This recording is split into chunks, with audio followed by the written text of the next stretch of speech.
An 8-year-old girl found the most dangerous man in California bleeding on the side of the road. Run away, he begged her. You don't want to help someone like me. She stayed anyway. She held his hand. She made him pinky promise to survive. The next day, 89 Hells Angels showed up at her door not to threaten, but to kneel before the little girl who saved their president. Rose Brennan took the long way home from school every day. Not because she was avoiding anything. Not because a direct route through downtown Bakersfield was dangerous, though her mother would have preferred she avoid it. She just liked the quiet of Route 9, the way the afternoon sun painted the California hills gold, the sound of her own footsteps on the gravel shoulder, the rhythm of walking that let her mind wander through the stories she'd been reading. She was 8 years old, small for her age, with dark braids her mother plaited every morning before work, and curious brown eyes that noticed everything. The way oak trees cast shadows that moved like living things, the pattern of cracks in the old asphalt, the birds that followed the same flight paths day after day, creatures of habit just like her. Her backpack was too heavy, stuffed with library books she wasn't supposed to check out, but did anyway because Mrs. Patterson at the school library liked her. 5 books this time, hidden under her homework folder in lunchbox, 2 over the limit. Mrs. Patterson would have noticed. Of course, she noticed everything, but she'd pretended not to see, had busied herself with reshelving returned books while Rose slipped the extras into her bag. Mrs. Patterson was 71 years old, had worked at Oakwood Elementary for 43 years, and understood that some children needed books the way other children needed food. Rose was one of those children. A quiet girl who devoured stories like oxygen, fantasy novels about dragons and wizards, and children who discovered they were special. Biographies of scientists and doctors who changed the world through knowledge and perseverance. Mystery novels where smart girls solve crimes. Anything with words, really anything that transported her somewhere else. The books in her bag today, a biography of Marie Curie, a fantasy novel called The Last Dragon Rider, a mystery about a girl detective in Victorian London, a book about emergency medicine that Mrs. Patterson had special ordered from the district catalog, and a collection of short stories about people who'd done brave things when they were scared. Today was a Thursday in October, kind of fall day that California did better than anywhere else. The air smelled like dust and wildflowers, and the faint exhaust from the highway 3 miles east, where trucks hauled produce up from the Central Valley. The sky was that particular shade of blue that seemed to go on forever, interrupted only by wisps of clouds that looked like someone had dragged a paintbrush across canvas. Rose was thinking about the math test she had probably failed. Fractions. Those impossible numbers stacked on top of each other like a collapsing tower, numerators and denominators that never made sense no matter how many times Mrs. Chen explained them.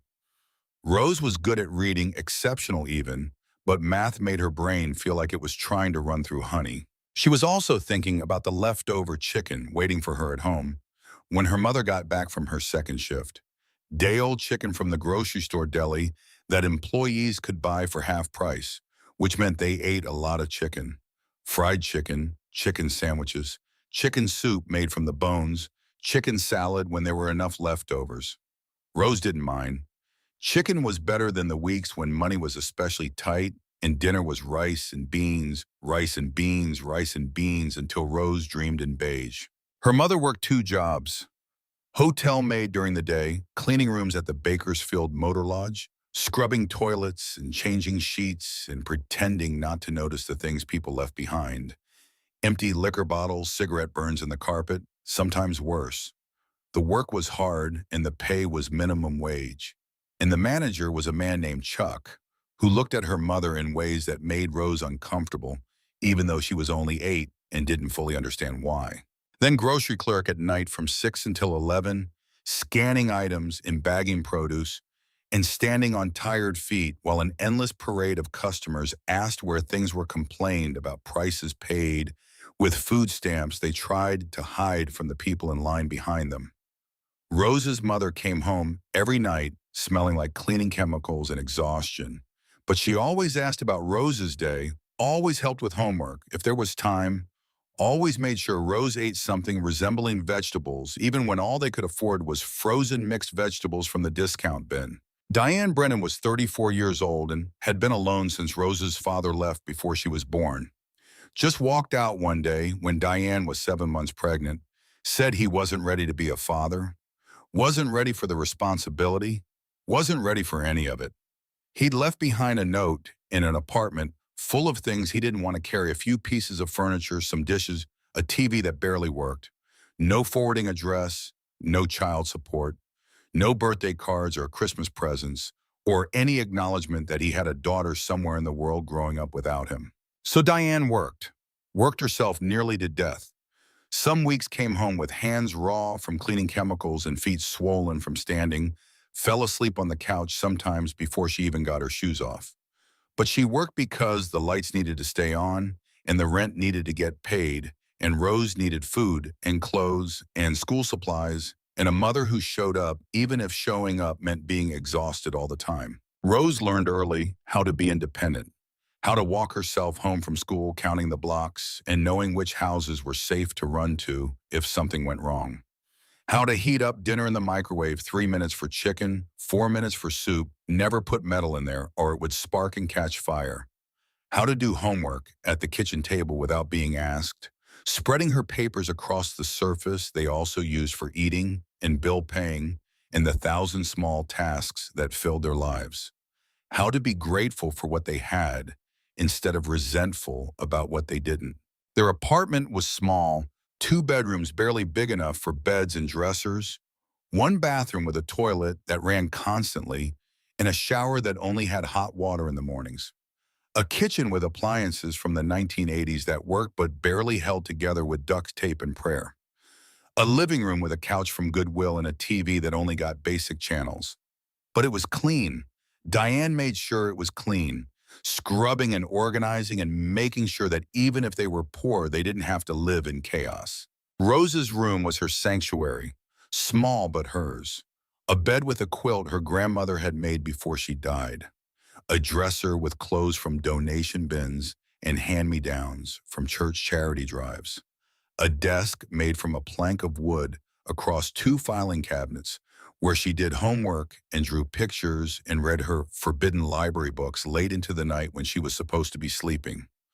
Posters on the walls, the solar system, the periodic table of elements, a map of the world with places she wanted to visit marked in red pen. Route 9 was the kind of road that people took when they wanted to think, when they needed space from the noise of town. Empty most afternoons, just golden hills rolling toward the horizon like frozen waves, scattered oak trees, older than anyone could remember, and that big California sky that seemed to go on forever. The road itself was old, cracked asphalt that had been patched so many times it looked like a quilt with faded yellow lines down the middle and gravel shoulders that crunched under Rose's sneakers. Rose liked to count her steps. It was a game she played with herself, seeing if she could get the exact same number each day.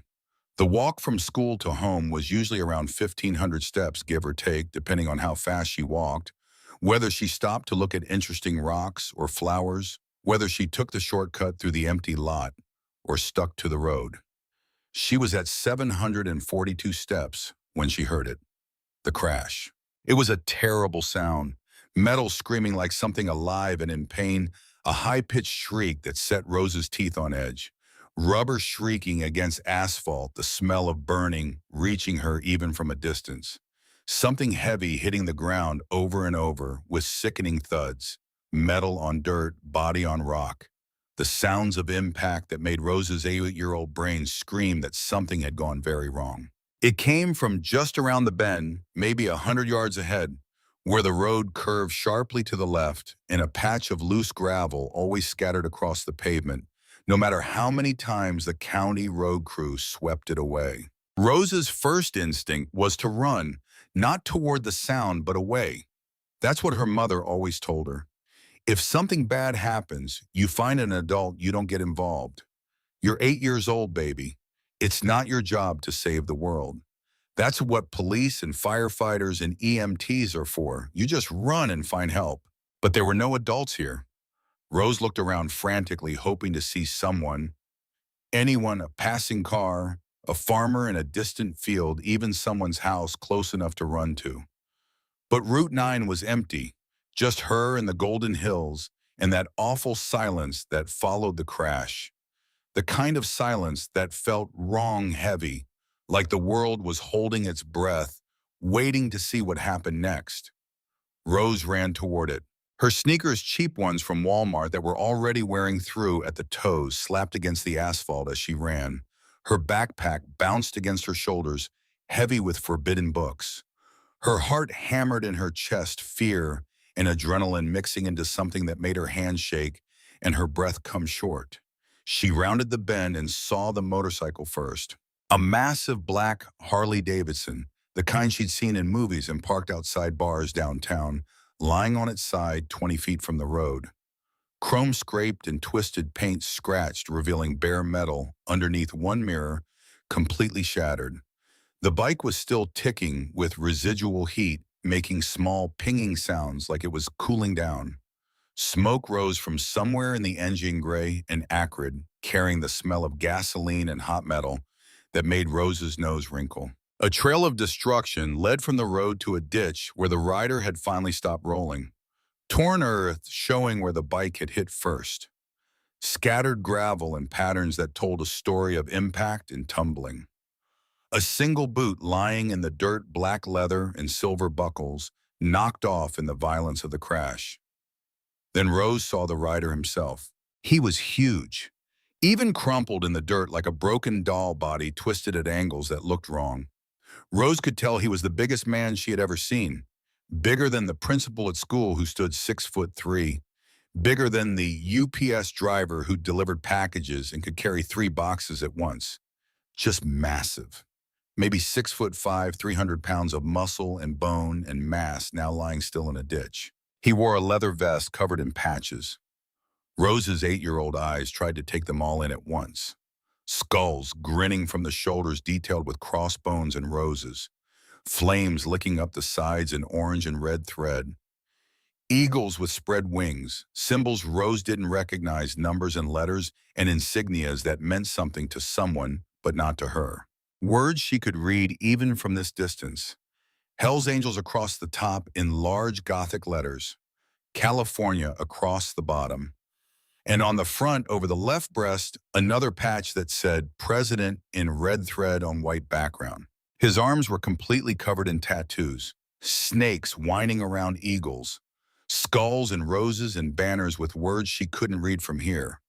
A full sleeve on each arm, the ink faded in some places, where it was older, bright, and fresh in others.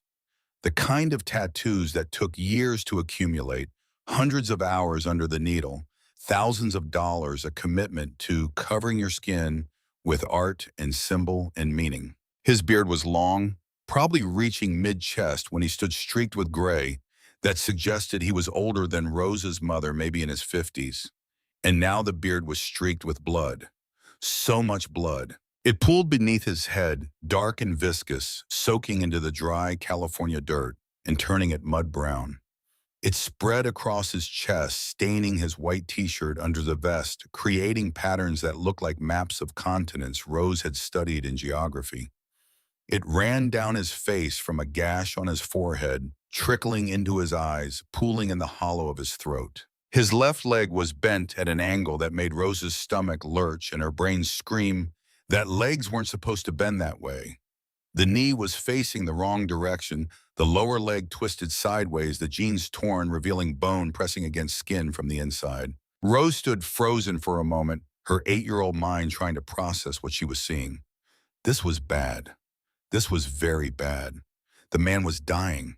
She didn't need medical training to know that. You didn't lose this much blood and survive without help. She should run. Should find help.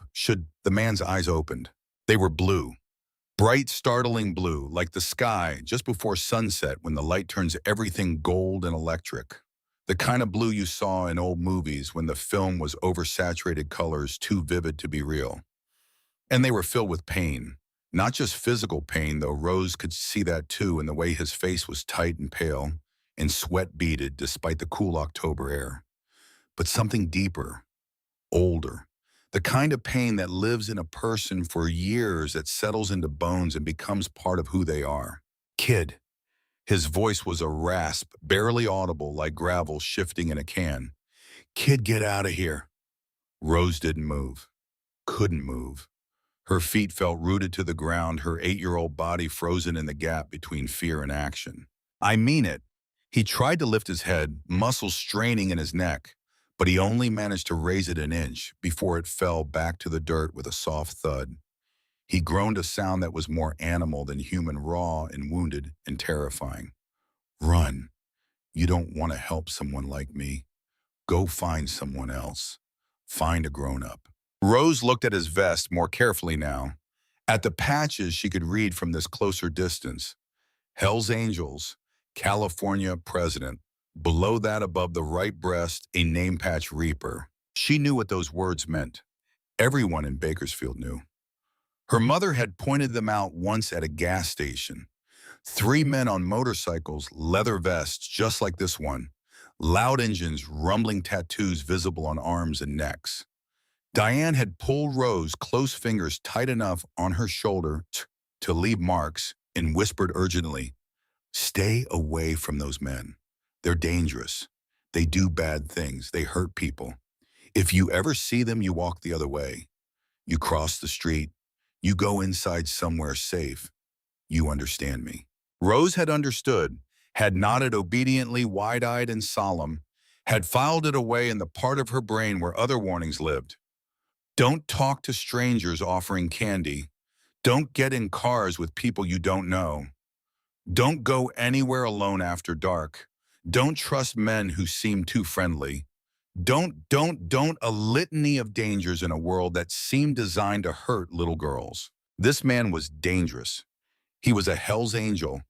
Not just any Hell's Angel, but the president, which meant he was the most dangerous one. The leader. The one in charge of all the bad things her mother had warned her about. The violence and the drugs and the crime that made up the world of outlaw motorcycle clubs. He was also dying. Rose dropped to her backpack, heavy with forbidden library books. Her homework folder with the math test, she'd failed her lunchbox with an uneaten apple, and ran to his side. The books tumbled out as the backpack hit the ground, spilling across the dirt.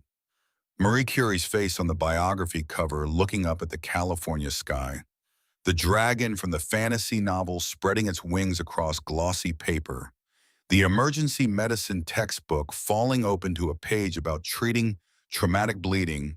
The irony so perfect it would have been funny if Rose had been old enough to appreciate it. "I'm not leaving," Rose said, her voice steadier than she felt. Steadier than any 8-year-old's voice should be when faced with a dying man and pools of blood. "My mom says you help people when they're hurt, even if you're scared, even if they're different from you." The man Reaper, his vest said his name was Reaper, stared at her with those impossible blue eyes. Up close, Rose could see they were actually 2 different shades. The left eye darker, almost navy. The right eye lighter electric blue. Heterochromia, she would learn years later when she studied genetics. But now at 8, she just thought, his eyes are beautiful and sad. "You should be scared of me, little girl." Even dying, even broken and bleeding, his voice carried authority. The kind of voice used to being obeyed. "You should run far away and never look back." "I am scared." Rose was already pulling off her jacket, her favorite one. The only jacket she owned that wasn't from a donation bin.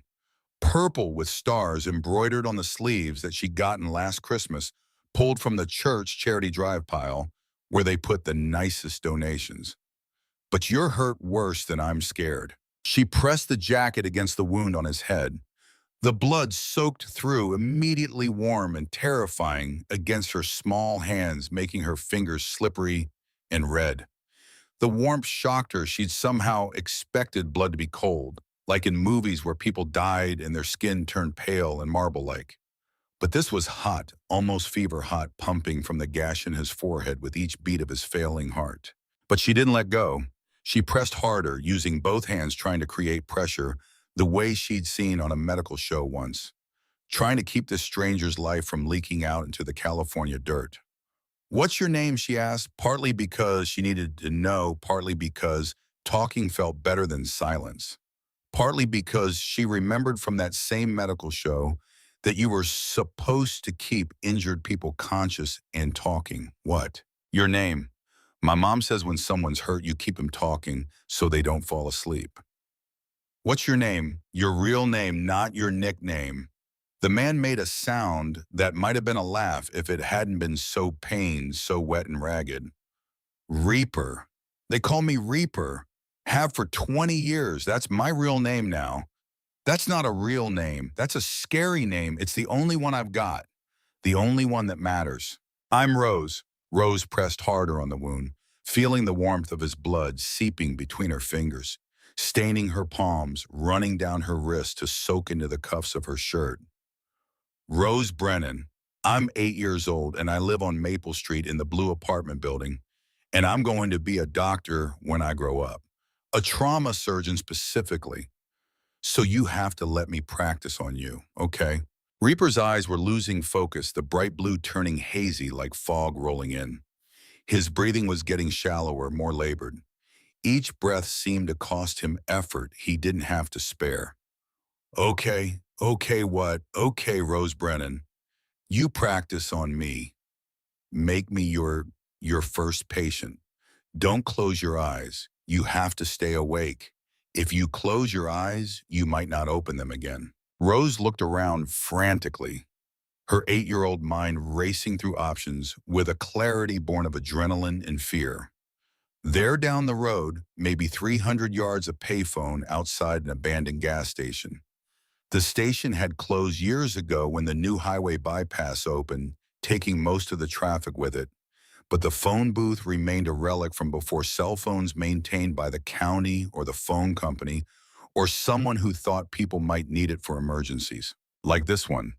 I have to call 911, Rose said, her small hands still pressed against his head, feeling his blood pulse against her palms.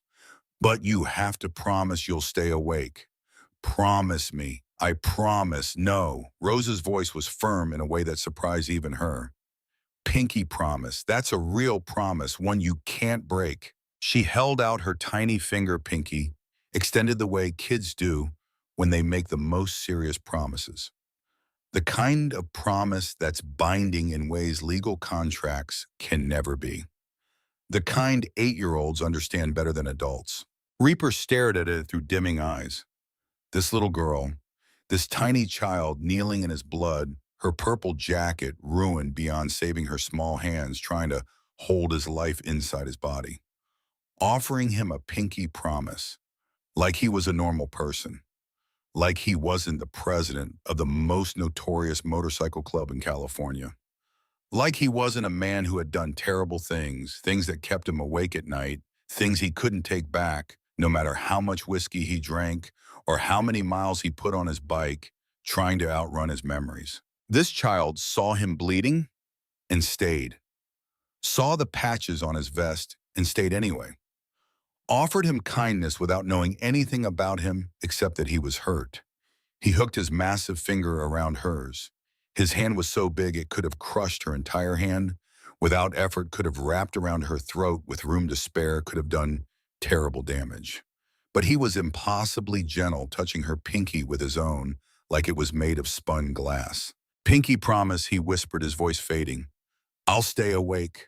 I'll try. Rose ran, her legs pumped hard, sneakers slapping against cracked asphalt, arms pumping, lungs burning as she pushed her 8-year-old body to its limit. The payphone seemed impossibly far away. With each step, she imagined Reaper's eyes closing, his breathing stopping, his life ending, while she ran and couldn't get there fast enough. The sun was starting to dip toward the horizon now, painting everything gold and orange and pink. Beautiful dying light. Rose had the strange, disconnected thought that it was pretty, that sunset was always pretty, and that maybe Reaper was seeing this same sky through dimming eyes, and maybe it was the last thing he would ever see.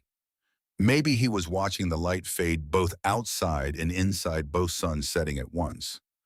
She ran faster. The payphone was older than Rose's mother, older than her grandmother probably. A relic from 1985, the year emblazoned on a small plaque near the coin slot. Battered metal box with a folding door that didn't close anymore. Graffiti scratched into every surface, names and dates and crude drawings and phone numbers for people who'd moved or died or stopped caring decades ago. The receiver hung from a cord that had been cut at some point and then tied back together with electrical tape, creating a weak point that made Rose handle it carefully, afraid it would snap completely and leave her with no way to call. It took her 3 tries to figure out how to use it. The first time she forgot to dial 9 to get an outside line. Just hit 1-1 and waited while nothing happened, the phone silent and dead in her hand. The second time, remembering the 9, her fingers were so slippery with blood that she hit wrong numbers. The blood on her hands made the buttons stick, made them hard to press, left red smears across the number pad that looked like accusations. The third time, forcing herself to be calm, to breathe, to wipe her hands on her jeans, even though that meant blood on her clothes, but clean enough fingers to dial, she got it right. 911, seeking 3 numbers that meant emergency, meant help, meant someone was coming. The phone rang once, twice, 3 times. Each ring felt like an hour.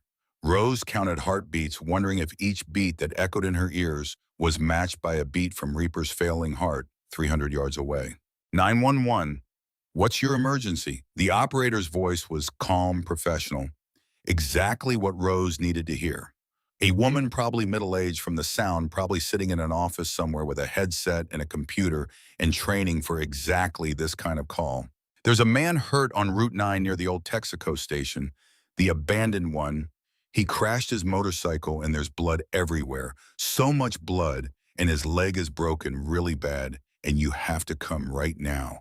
Right now, please. He's dying. Okay, honey, I need you to calm down. Take a breath for me. Can you do that? Rose took a shaky breath, her lungs hitching like she'd been crying, even though she hadn't. Not yet. Later there would be crying, but not now. Now she needed to be calm. Good. That's good. Now tell me your name.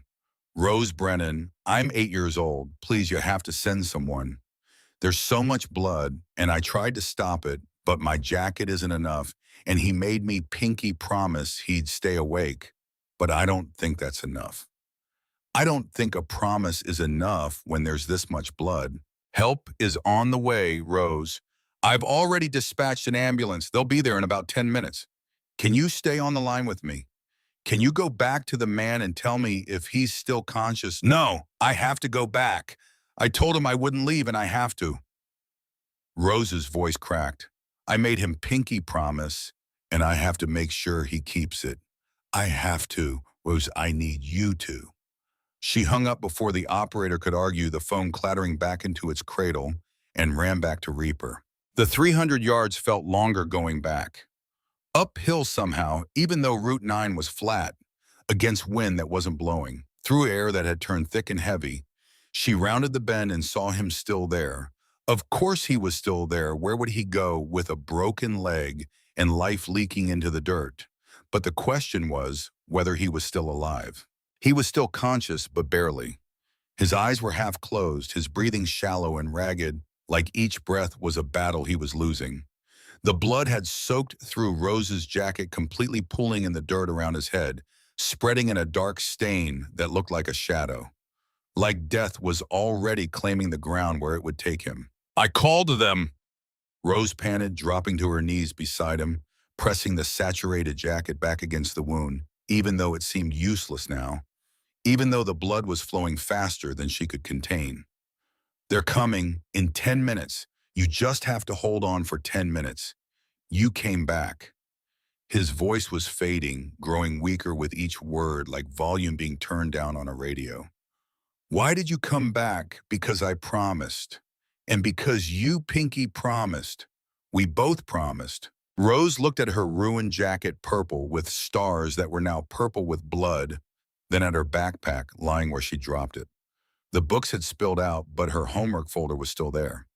Inside was the math test she'd failed, and also cardboard backing thick and stiff, thick enough to create pressure. She pulled it out with bloody hands, leaving red fingerprints on the cover where her teacher had written, "Good effort but needs improvement," in red pen.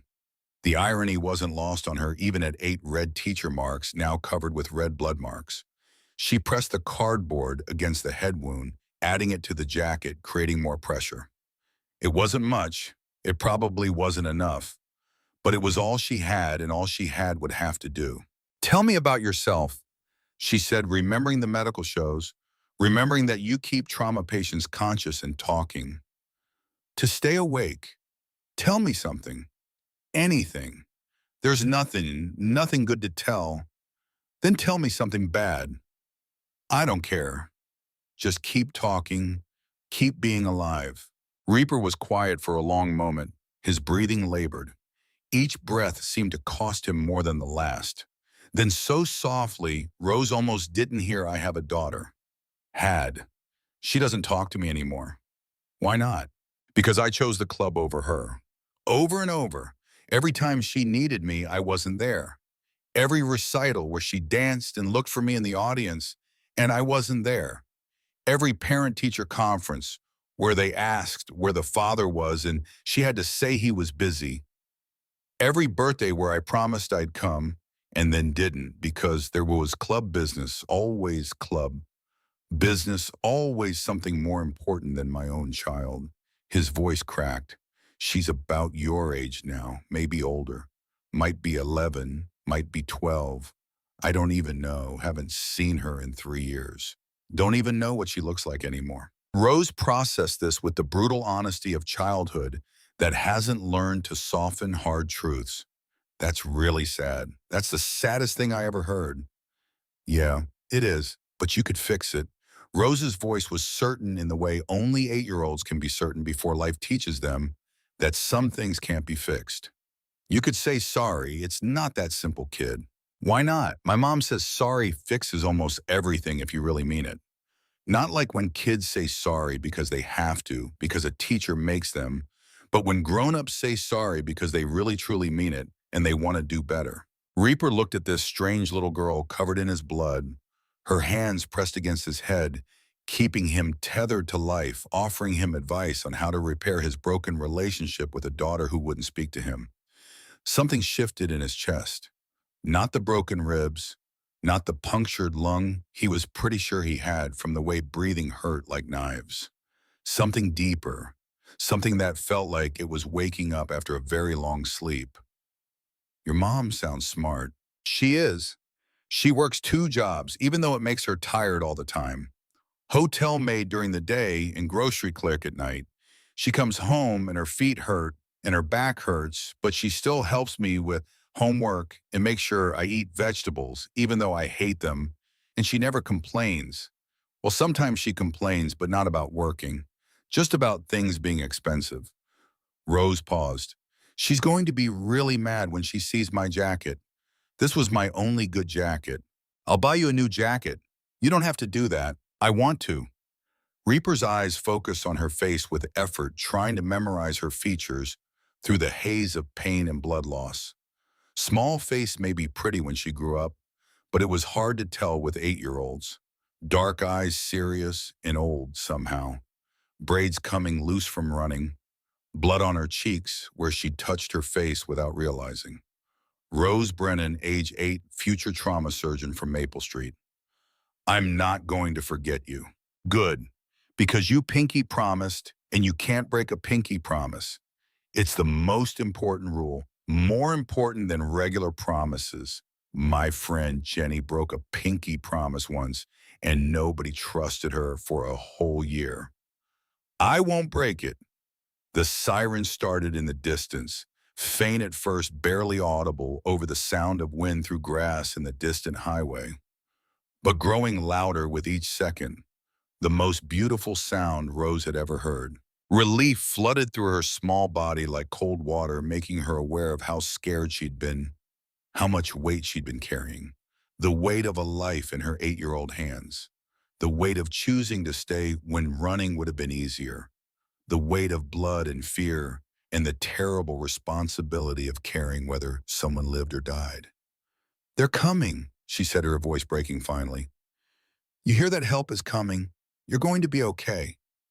"I hear it." Reaper reached out with his uninjured hand, his right hand, since the left was bent at an angle, suggesting something broken in the wrist or forearm, and covered Rose's small fingers with his own.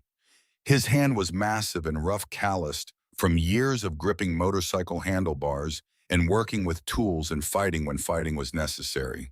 It made Rose's hand disappear completely. Thank you for staying, for not running away. Most people would have run. Most adults would have run.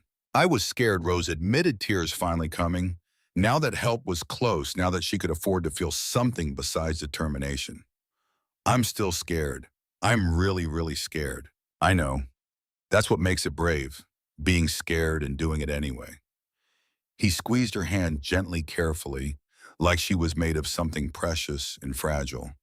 You're the bravest person I've ever met, Rose Brennan. And I've met a lot of people in my life. I've known soldiers and fighters and men who claimed they weren't afraid of anything. But you're the real thing. You're actually brave. The ambulance rounded the bend, lights flashing red and blue against the golden hills, sirens screaming loud enough to scatter the birds from the oak trees. It kicked up dust as it pulled onto the shoulder brakes, squealing gravel crunching under heavy tires. Two paramedics jumped out, a man and a woman, both moving with practiced efficiency. They took in the scene in seconds, the crashed motorcycle still smoking, the massive man in Hell's Angels vest, the tiny girl covered in blood, the makeshift pressure dressing of jacket and cardboard, the pool of blood soaked into California dirt. The woman, young with kind eyes and hair pulled back in a tight ponytail, tried to lead Rose away. Come on, sweetheart. Come on, honey. You did so good, but let the professionals take over now. Let us help him. But Reaper's grip on Rose's hand tightened with surprising strength for someone who'd lost so much blood. She stays. His voice, though weak, left no room for argument. It carried the weight of command of someone used to being obeyed, of a president giving an order to his club. She's my angel. She stays with me. Sir, we need to. She stays, or I don't cooperate. Your choice.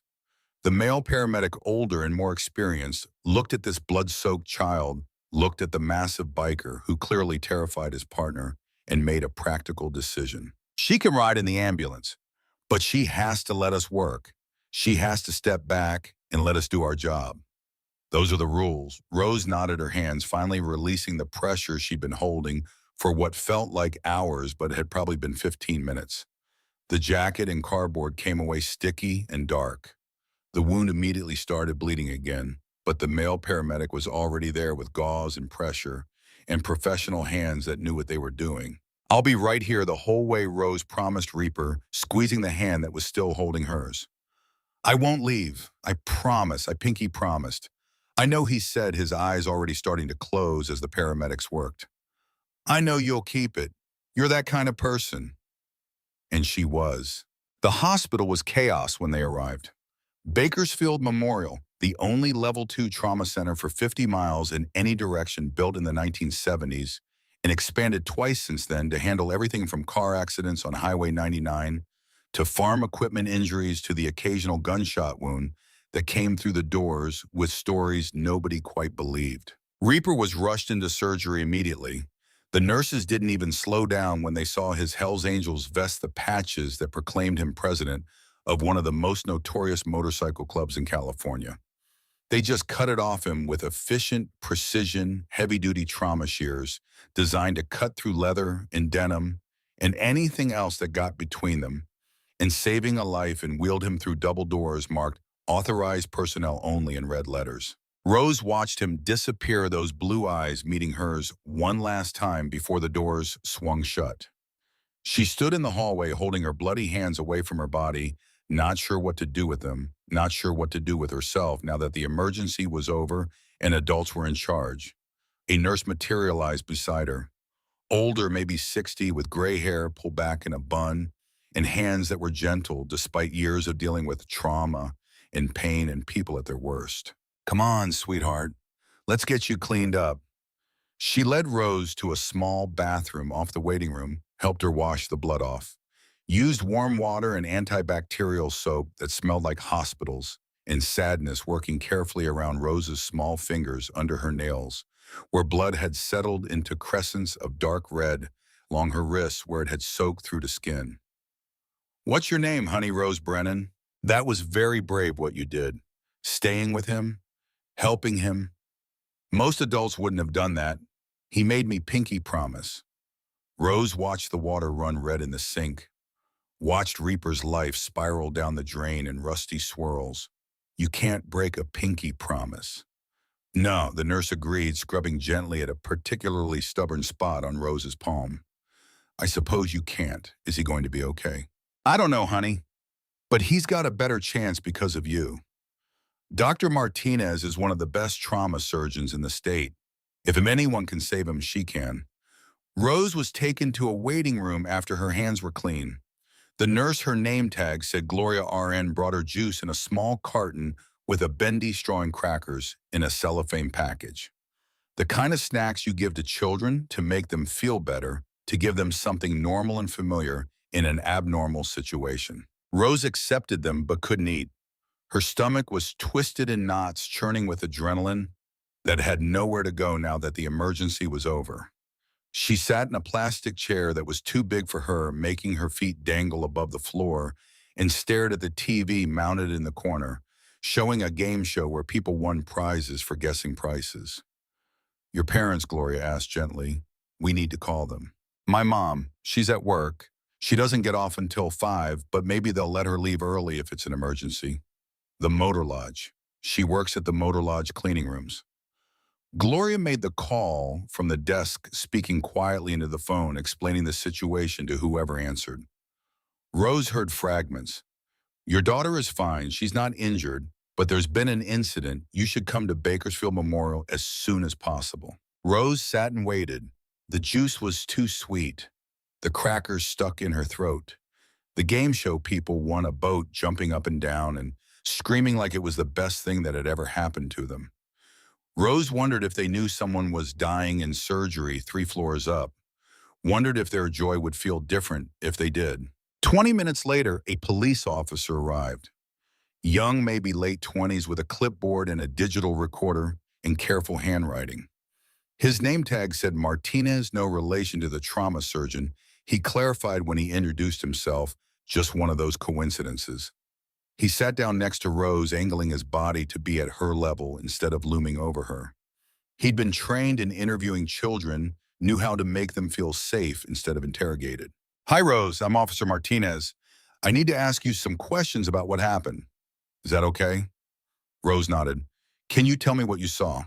So Rose told the story. Started from the beginning, walking home from school on Route 9, counting steps, thinking about the math test she'd failed. Heard the crash, ran toward it instead of away, found the man bleeding, stayed with him even though he told her to run, called 911 from the payphone, came back and kept him conscious until the ambulance arrived. Officer Martinez's eyes kept going wide as Rose described what happened. His pen pausing on the notepad, his professional demeanor cracking to show genuine surprise underneath.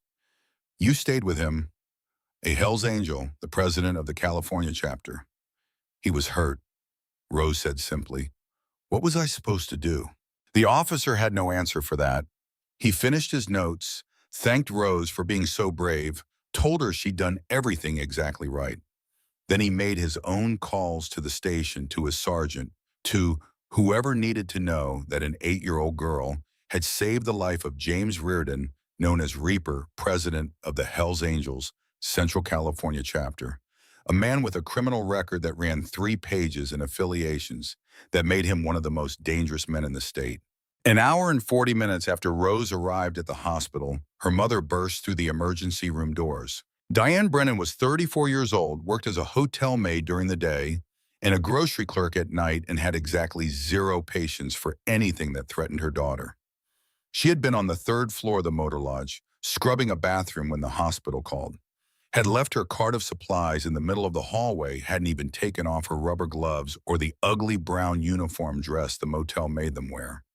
Had told Chuck, the manager, that she was leaving right this second and he could fire her if he wanted, but her daughter was at the hospital and nothing else mattered. She swept Rose into her arms, checking her for injuries with shaking hands, ran fingers through Rose's hair, now loose from its braids and tangled from running and wind, touched her face, her arms, her legs, making sure everything was whole and intact and unbroken, held her at arm's length and just looked at her eyes, scanning for damage, for trauma, for any sign that her daughter was hurt.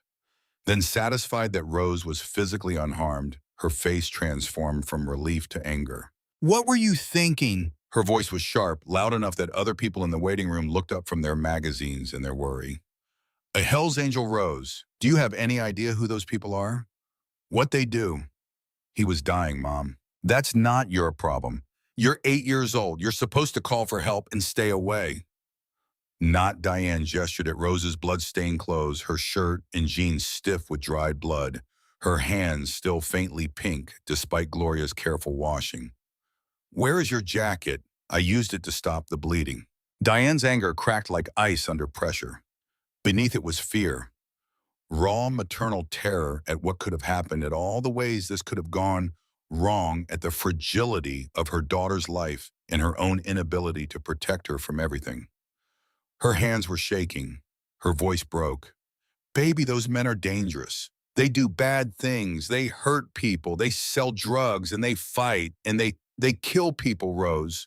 They kill people. And you just walked up to one of them and he has a daughter."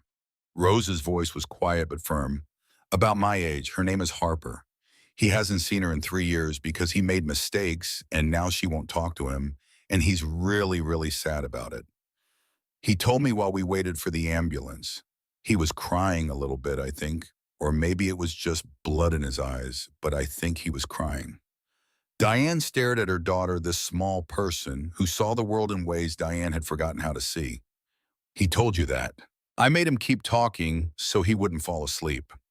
Rose looked up with those serious brown eyes that sometimes seemed too old for her 8-year-old face. "Mom, I know he's scary. I know what Hell's Angels are. You told me to stay away from them, and I always do. But he was hurt, and he was dying, and you always, always say we help people who are hurt. Even if we're scared, even if they're different from us, even if they're strangers. You say that all the time." Diane felt tears prick her eyes hot and sudden.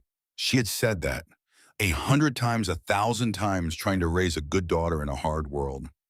Trying to teach Rose to be kind, to be compassionate, to see people as people, and not just categories or stereotypes or things to be afraid of. She just never expected it to be tested like this.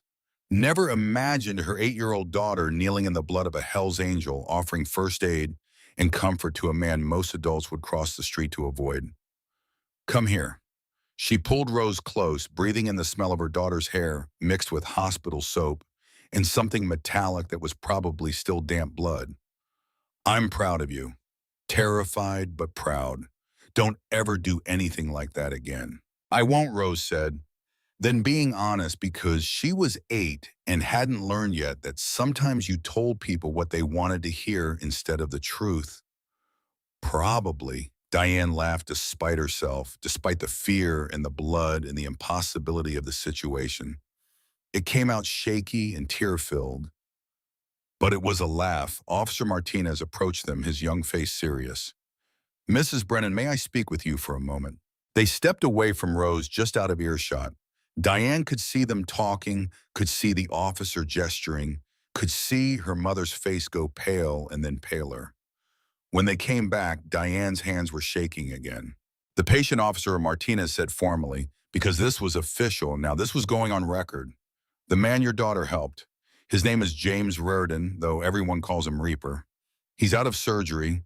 Dr. Martinez, no relation, says he's going to make it. Broken femur, compound fracture. 3 cracked ribs, severe concussion, pneumothorax from the broken ribs. Lost about 40% of his blood volume. But he'll recover. The doctors say without your daughter's immediate first aid, he would have bled out before the ambulance arrived. She saved his life." "That's good," Diane said carefully, choosing each word like walking through a minefield. "I'm glad he'll be okay. Can we go home now?" "Of course. But I should tell you, ma'am," the officer paused, choosing his own words carefully. "The club has been notified. They're sending people to the hospital. A lot of people," he paused again. "I don't think they mean any harm. From what I understand, They want to thank your daughter. The Hells Angels have a code about things like this. Someone saves one of their own, especially the president that's a debt. They take debts very seriously. Diane's face went pale. Thank her how? I don't know, ma'am, but if I were you, I'd expect visitors. That night, Rose couldn't sleep.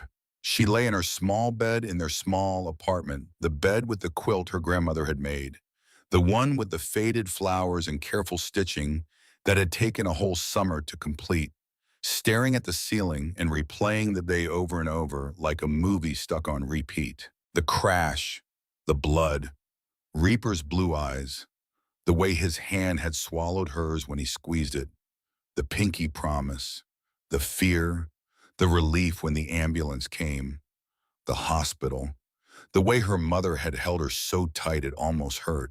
Her mother had been quiet during dinner. They'd eaten mac and cheese from a box comfort food that required minimal effort and even less money. Diane had made it on autopilot, measuring water and milk and butter, without really seeing what she was doing, her mind clearly elsewhere. Rose knew her mother was worried, could see it in the tension around her eyes, the way she kept looking at Rose like she might disappear if she looked away, the way she checked the locks on the door 3 times before bed. The Hells Angels were coming, the officer had said. What did that mean? Rose's 8-year-old imagination filled with possibilities. Would they be angry? Would they think Rose had seen too much, knew too much about Reaper's vulnerability? Would they come to threaten her family to make sure she didn't tell anyone what she'd seen? Would they? Rose shut down that line of thinking. It wasn't helpful. She'd done the right thing. She knew she'd done the right thing. Whatever happened next, she would face it. She finally fell asleep around midnight, exhaustion winning over anxiety, and dreamed of blue eyes and blood and motorcycles that sounded like thunder. At 7 o'clock in the morning, Rose heard them coming. The sound was like thunder rolling across the plains, like a storm approaching, like the end of the world announced in engine roar and exhaust. Deep, rumbling, growing louder with each second until it filled the apartment, made the windows rattle in their frames, made the floor vibrate under Rose's bare feet. Engines, dozens of them, maybe more. She ran to the window, her heart hammering still in her pajamas, an oversized t-shirt that had been her mother's, and underwear that was supposed to match but didn't. The street below was filling with motorcycles, black and chrome gleaming in the morning sun like some kind of mechanical army. Riders in leather vests, patches proclaiming their allegiance, faces weathered by wind and sun and years on the road. They pulled up one by one orderly as a military parade, maintaining exact spacing and synchronized movement. They lined both sides of Maple Street as far as Rose could see, past the corner store where Mr. Kim sold candy and lottery tickets, past the apartment building where the old lady with the cats lived, past the elementary school 3 blocks down. Just motorcycles and leather and men who looked like they could break the world if they wanted to. Her mother appeared beside her, face ashen, hand pressed to her mouth. Dear God. Rose tried to count but kept losing track. The numbers didn't make sense, were too big for her 8-year-old brain to hold. 50, 60, 80, more. How many motorcycles could possibly fit on one street? Later, she would learn the exact number 89 Hells Angels parked outside their tiny apartment building, representing every member of the Central California chapter. From the newest prospect to the oldest lifetime member, all gathered to honor a debt. The engines idled, filling the morning air with sound and presence and undeniable power. The kind of power that made Rose understand, maybe for the first time, exactly what her mother had been warning her about. This wasn't just some guys who rode motorcycles. This was an organization, a force, something much bigger and more dangerous than she'd understood. Then as one following some signal, Rose couldn't see the engines cut off. Silence. It was somehow more frightening than the noise. This sudden quiet, this held breath, this moment before something happened. A man dismounted from the lead bike. He was almost as big as Reaper, maybe 6'4", with a bald head that gleamed in the sunlight and a beard that reached his chest, threaded with gray like silver wire. His vest said Vice President under the Hells Angels patch, which meant he was second in command. the one who ran things when the president couldn't. He walked to their building's entrance, his boots heavy on the concrete, each step deliberate and measured. He wore rings on every finger, silver skulls and crosses and symbols Rose didn't recognize. Chains hung from his belt, more decorative than functional. He looked like something from a movie about Vikings or barbarians or ancient warriors. He disappeared inside the building. Rose and Diane stood frozen at the window. Below them, 88 other Hells Angels waited silently on their bikes, patient as statues, all facing the building. Moments later, too soon, not enough time to prepare, not enough time to decide what to do or say, there was a knock on their door. Diane's hand trembled as she reached for the handle. Rose grabbed her other hand and squeezed, trying to lend strength. She didn't really feel trying to be brave, even though her heart was hammering so hard she could feel it in her throat. "It's okay, Mom." Rose's voice was small but steady. "I don't think they're here to hurt us." "How do you know?" "Because I made him pinky promise. And you can't break a pinky promise. It's the most serious promise there is. If you break a pinky promise, something bad happens to you." That's what Jenny says. Diane didn't point out that Jenny was 8 years old and probably didn't understand the rules that govern motorcycle clubs and debts and violence. She just took a deep breath and opened the door. The massive biker stood in the hallway of their cheap apartment building, his intimidating presence somehow softened by the way he removed his sunglasses and held them respectfully at his side. Up close, Rose could see his eyes were brown, warm, even with crinkles at the corners that suggested he smiled more than his appearance would imply. His face was weathered like old leather, deeply lined, probably in his 50s. "Mrs. Brennan?" His voice was deep but gentle, modulated carefully, like he was trying not to frighten them. "I'm Tank, Vice President of the Central California chapter of the Hells Angels Motorcycle Club. We're here to see Rose, if that's all right with you." Diane didn't know what to say. Her mind was racing through possibilities, none of them good, all of them frightening. 89 bikers outside her door, and her 8-year-old daughter standing behind her, and no way to protect her if this went wrong. Rose stepped forward, moving around her mother's protective stance. "Hi, I'm Rose. Is Reaper okay?" Tank looked down at this tiny girl who had saved his president's life. This child who should have been terrified, but instead stood there with her chin up and her eyes steady. His weathered face cracked into a smile, genuine and warm. "He's going to be fine because of you. The doctor said you saved his life. Said without your first aid, he would have bled out before the ambulance got there. You kept pressure on the wound, kept him conscious, did everything exactly right. I read about it in a book," Rose said, "about emergency medicine. Mrs. Patterson at the library ordered it special for me because I want to be a doctor." "Well, you're going to be a damn good doctor." Tank caught himself. "Sorry for the language, ma'am." He knelt down, bringing himself to Rose's eye level, making himself smaller and less threatening. "Rose Brennan, the Hells Angels owe you a debt, and we always pay our debts. Always. That's part of our code." He reached into his vest, moving slowly, telegraphing the movement, so Diane wouldn't panic, and pulled out something small in leather. A patch, custom-made, beautifully stitched with care that belied its rough materials. It showed a small angel with wings spread wide, detailed feathers picked out in white thread against black leather background. Beneath it were words, also in white thread, that would show up clearly against any dark fabric. "Little angel, protected forever." "This is for you," Tank said, holding it out with both hands like an offering, like something sacred. "It means you're under our protection.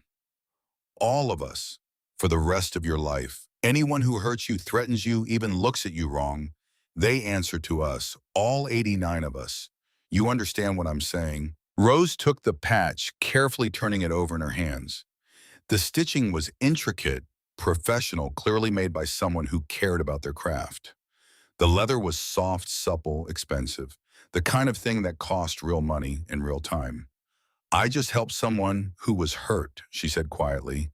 "You don't have to give me anything. That's exactly why we're giving it to you." Tank's voice was firm. Most people wouldn't have helped. Most people would have seen those patches and run the other way. But you stayed. You helped. You saved our president's life. That makes you family. That makes you one of ours, even if you never ride a bike, even if you never wear our colors. You're protected forever." He stood up and addressed Diane, his voice gaining an edge of formality, of ceremony. "Ma'am, I know what people say about us. I know our reputation. Some of it's true. We're not saints. We've made choices, done things we're not proud of, lived lives that put us on the wrong side of the law. But we have a code. And that code says when someone shows courage and kindness to one of our own, especially when it's someone who had no obligation to help, who could have walked away, who chose to stay despite being scared, we honor that forever." He handed Diane a card, white with black text, simple and direct. "Just phone numbers and a single word family. This has numbers on it. Cell phones, emergency lines. If you ever need anything, anything at all, you call. Day or night, doesn't matter when, doesn't matter what, someone will answer. Someone will help. Car breaks down, you call. Someone threatens you, you call. Money problems, medical problems, any kind of problems, you call. That's a promise from all 89 of us." Diane looked at the card, then at her daughter, then out the window at the 88 other bikers waiting silently in the street below, their engines quiet, their faces turned toward this second-floor window, waiting to see what their vice president had done, what promise he'd made on their behalf. "I don't know what to say." "You don't have to say anything."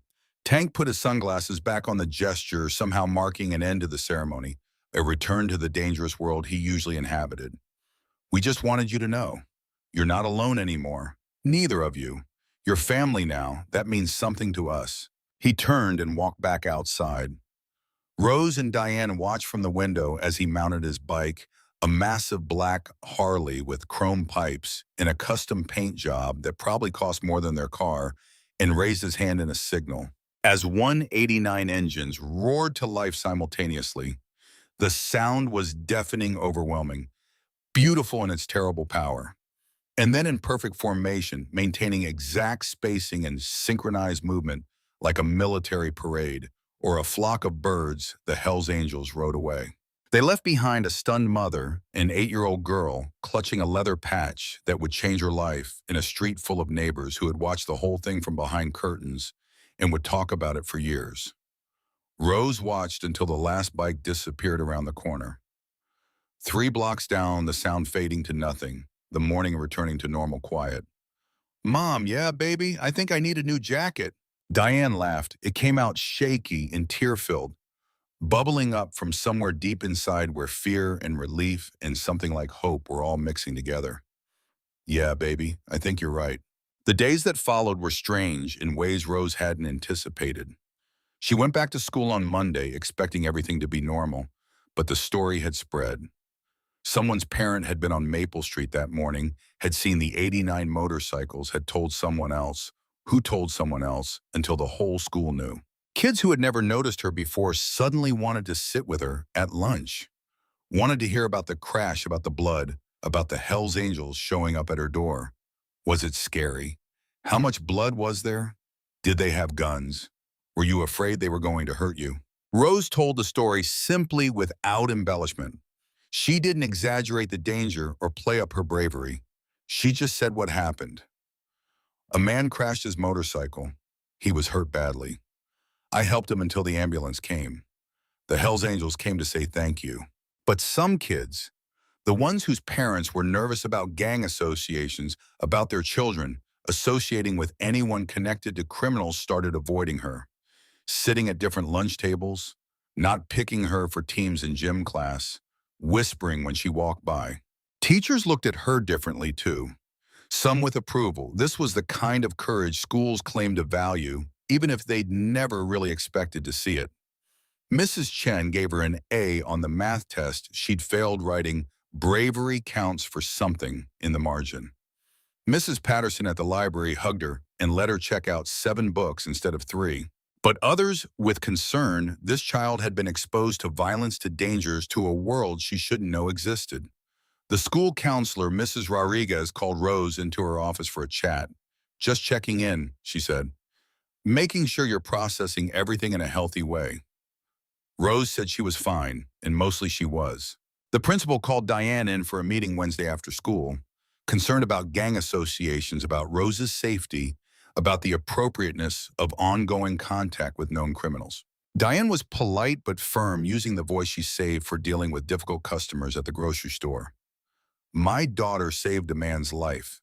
She performed first aid on a complete stranger and probably prevented him from bleeding to death. The Hells Angels are honoring that act. If you have a problem with kindness and basic human decency, perhaps you should examine what values this school actually teaches. The principal backed down, made notes in a file somewhere, suggested the school counselor continue checking in with Rose, but ultimately let it go, probably realizing that taking a stance against a child who'd saved someone's life would not play well with parents or the district. Rose wore the patch on her backpack from then on, sewed it on herself with needle and thread, her stitches crooked and uneven but secure. Little angel, protected forever. She didn't fully understand what it meant yet, all the implications and obligations and protections it carried, but she knew it was important. Knew that on a dusty road on a Thursday afternoon, she had made a choice. And that choice had changed something fundamental about her life. At night before bed, she would look at the patch and think about Reaper, about his blue eyes and his broken leg, and the way he had looked at her when she offered him that pinky promise. She wondered if he was thinking about his daughter Harper, if he had called her yet, if he was trying to fix what was broken. Rose hoped so, because that's what good people did.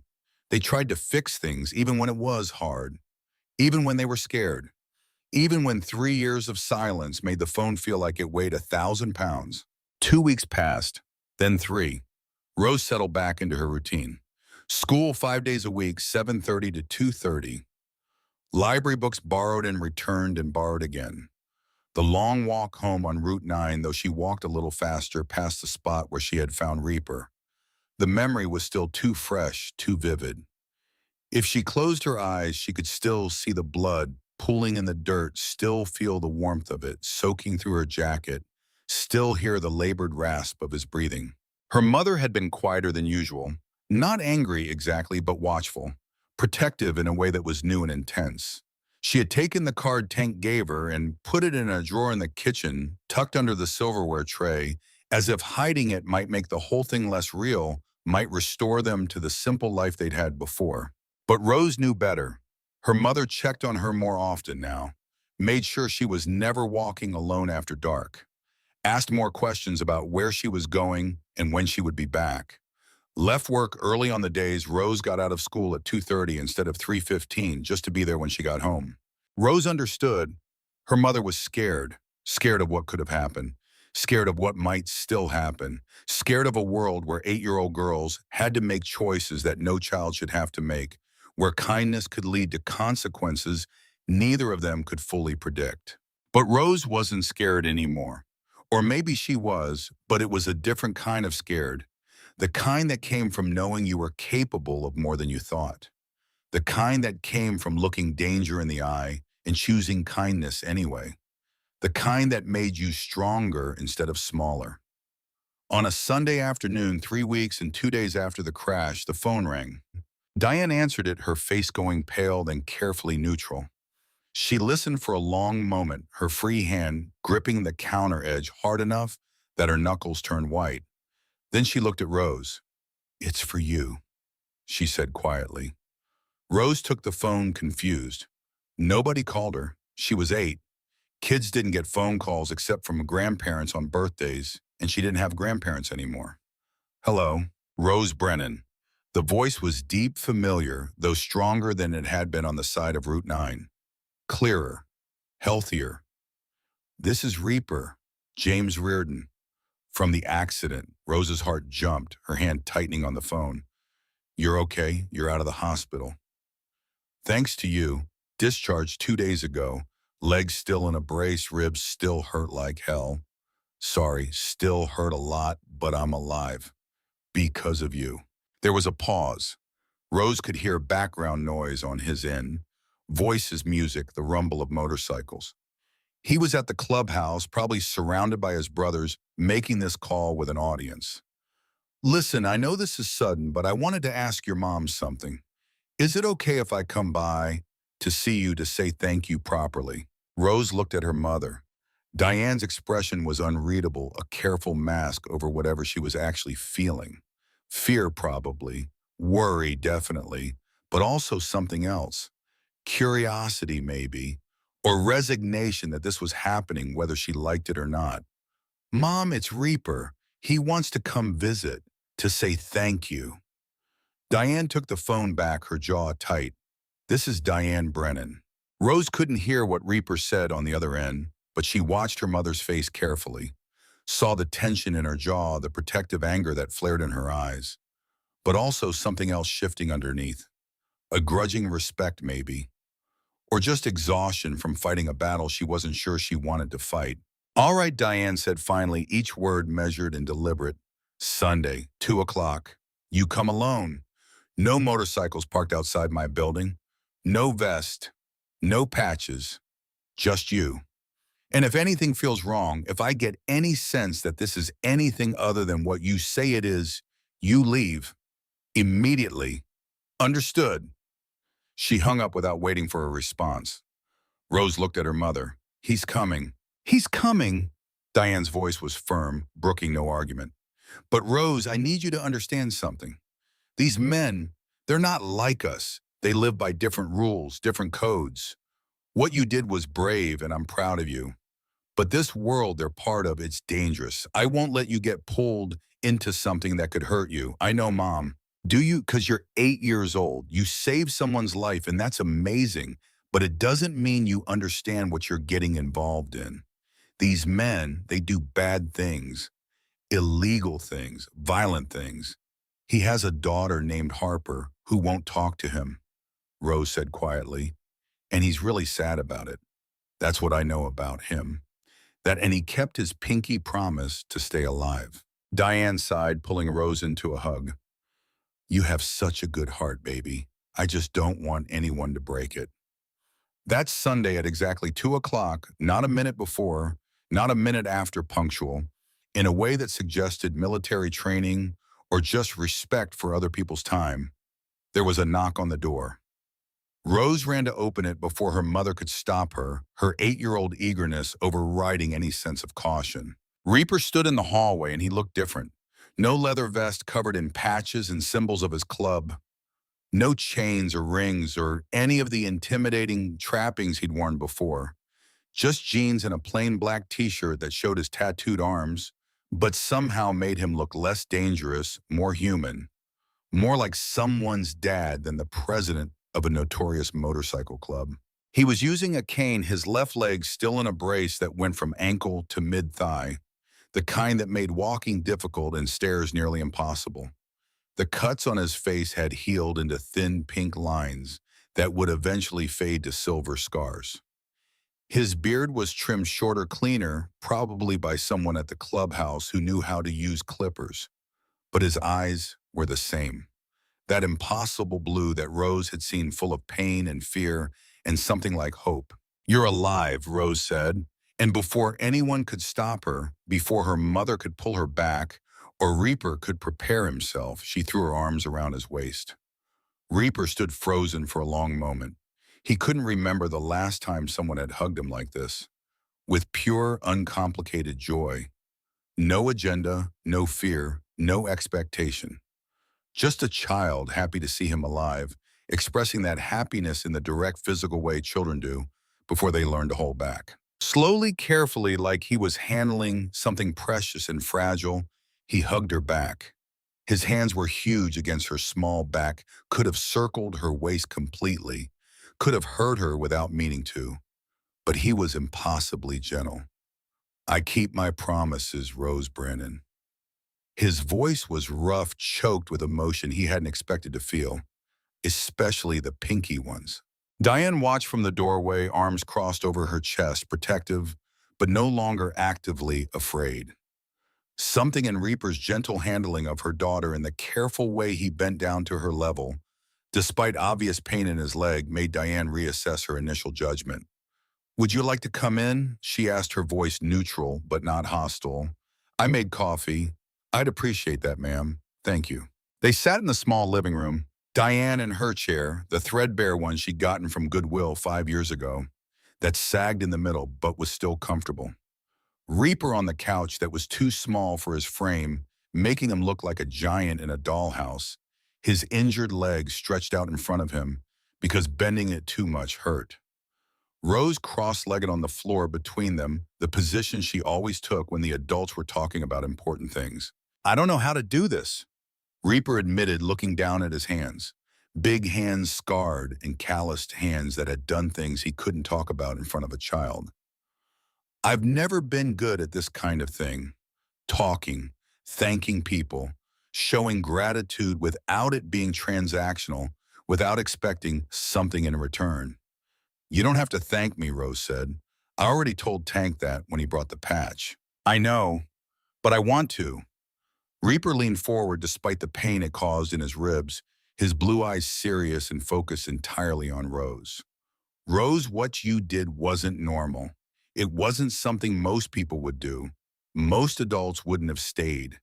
They would have called 911 and kept walking, told themselves it wasn't their problem, that someone else would help. But you stayed. You held my hand. You kept me conscious. You probably saved my life. The doctors confirmed it. Without your pressure on that wound, I would have bled out. He paused, swallowing hard. That matters more than you know. I was really scared, Rose admitted. I know. That's what makes it brave. Being scared and doing the right thing anyway. That's the actual definition of courage. Not being unafraid. Being afraid and acting anyway. Reaper reached into the bag he had brought. Canvas, worn the kind used for groceries or tools or whatever bikers carried their lives in. I got you something to replace the jacket you used. He pulled out a leather jacket, child size, perfectly made with attention to detail that spoke of serious money and serious care. Black leather, soft and supple in a way that cheap leather never was, with a small angel wing embroidered on the back in white thread that matched the patch Tank had given her, detailed feathers that must have taken hours to stitch. Beneath the wing were the words, "Little Angel," in elegant script. Rose's eyes went huge, her mouth falling open in the way 8-year-olds' mouths do when they see something they can't quite believe. It's beautiful. Try it on. She did, slipping her arms into sleeves that fit perfectly, the leather settling across her shoulders like it had been made specifically for her body. Which, of course, it had. How did you know my size? Reaper glanced at Diane. Your mom helped. She might have sent some measurements when I called to arrange this visit. Rose looked at her mother in surprise, a question clear on her face. You helped? Diane shrugged, but she was smiling despite herself. He asked nicely, and he promised it wouldn't be inappropriate, promised it would be good quality, said you saved his life and deserve better than a ruined purple jacket from a charity bin. For the next hour, they talked, really talked, not the surface conversation of strangers being polite, but the deeper exchange of people trying to understand each other, trying to build something that might become a connection. Reaper told them about the club. Not the dark parts, the violence, the illegal activities, the things that had earned them their reputation as one of the most dangerous motorcycle clubs in America, but the Brotherhood. The charity rides they did for children's hospitals, raising tens of thousands of dollars every year. The toy runs at Christmas, where they collected presents for kids whose families couldn't afford them. The way they looked out for each other and their families, taking care of widows and children when a brother died, making sure no one was left behind. The veterans in the club who had nowhere else to go, men who come back from war broken and found something like family among other broken men. The code they lived by: loyalty, honor, protection. Rose told him about school, about how Mrs. Patterson let her check out extra books, even though there was a limit, about her dream of being a trauma surgeon someday. She showed him her library books currently stacked on the coffee table, the emergency medicine textbook, a biography of Marie Curie, a fantasy novel, a mystery about a girl detective. Reaper picked up the emergency medicine book, flipped through pages showing diagrams of CPR and tourniquet application and triage protocols. Advanced stuff for an 8-year-old. You really want to be a doctor. More than anything, Rose said, her voice certain in the way only children can be certain before life teaches them to hedge and qualify in doubt. I want to help people who are hurt, like I helped you, but better, with real training and equipment and knowledge. I want to save people. You'll be a great doctor, Reaper said, and meant it. You've already got the most important thing, you care whether people live or die. A lot of doctors lose that somewhere along the way. Diane watched all of this massive, dangerous man talking gently with her daughter about books and dreams and futures, and felt her careful walls starting to crack. This man was dangerous. She had no illusions about that. The tattoos alone told stories she didn't want to know. The scars on his knuckles, the way he moved, even injured, with a predator's awareness of his surroundings, his eyes tracking movement, his body positioned so his back was never to the door. But he was also honest, direct, and he looked at her daughter with something like reverence, like Rose was something precious he didn't deserve to be near. When Reaper finally stood to leave, using his cane for support, wincing slightly as his injured leg took weight, moving like someone who'd been broken and put back together, but not quite right, Rose hugged him again. Will you come back? If your mom says it's okay. He looked at Diane, waiting for permission he genuinely wasn't sure he'd receive. I don't want to intrude, but I'd like to, if that's all right. Diane thought about it. The protection tank had promised the card in her kitchen drawer with emergency numbers. The help she suspected was coming, even though no one had said anything explicit. The way this terrifying man became careful and gentle around her daughter, modulating his voice and his movements to be less intimidating. Sunday dinner, she said finally. If you're free, nothing fancy, but you're welcome. Reaper's face showed genuine surprise, like he'd expected rejection and been given grace instead. You'd want me at your table. Rose saved your life, Diane said, her voice firm and decided. That makes you family, and family eats together. That's the rule. It was the beginning of something none of them expected. The first Sunday dinner was awkward in the way all first dinners are awkward when you're trying to figure out how to be around each other, what topics are safe, what jokes will land or fall flat, how to fill the silences that stretch too long. Reaper arrived at 5:30 exactly on time, carrying 2 bags of groceries that Diane gently but firmly refused at first. You're a guest, she said, blocking the doorway with her body, one hand on the frame. Guests don't bring half the grocery store, but I wanted to contribute. You're feeding me, and I eat a lot more than an 8-year-old girl. And you saved my daughter from growing up thinking she failed someone who needed help. We're even. But he had brought the groceries anyway.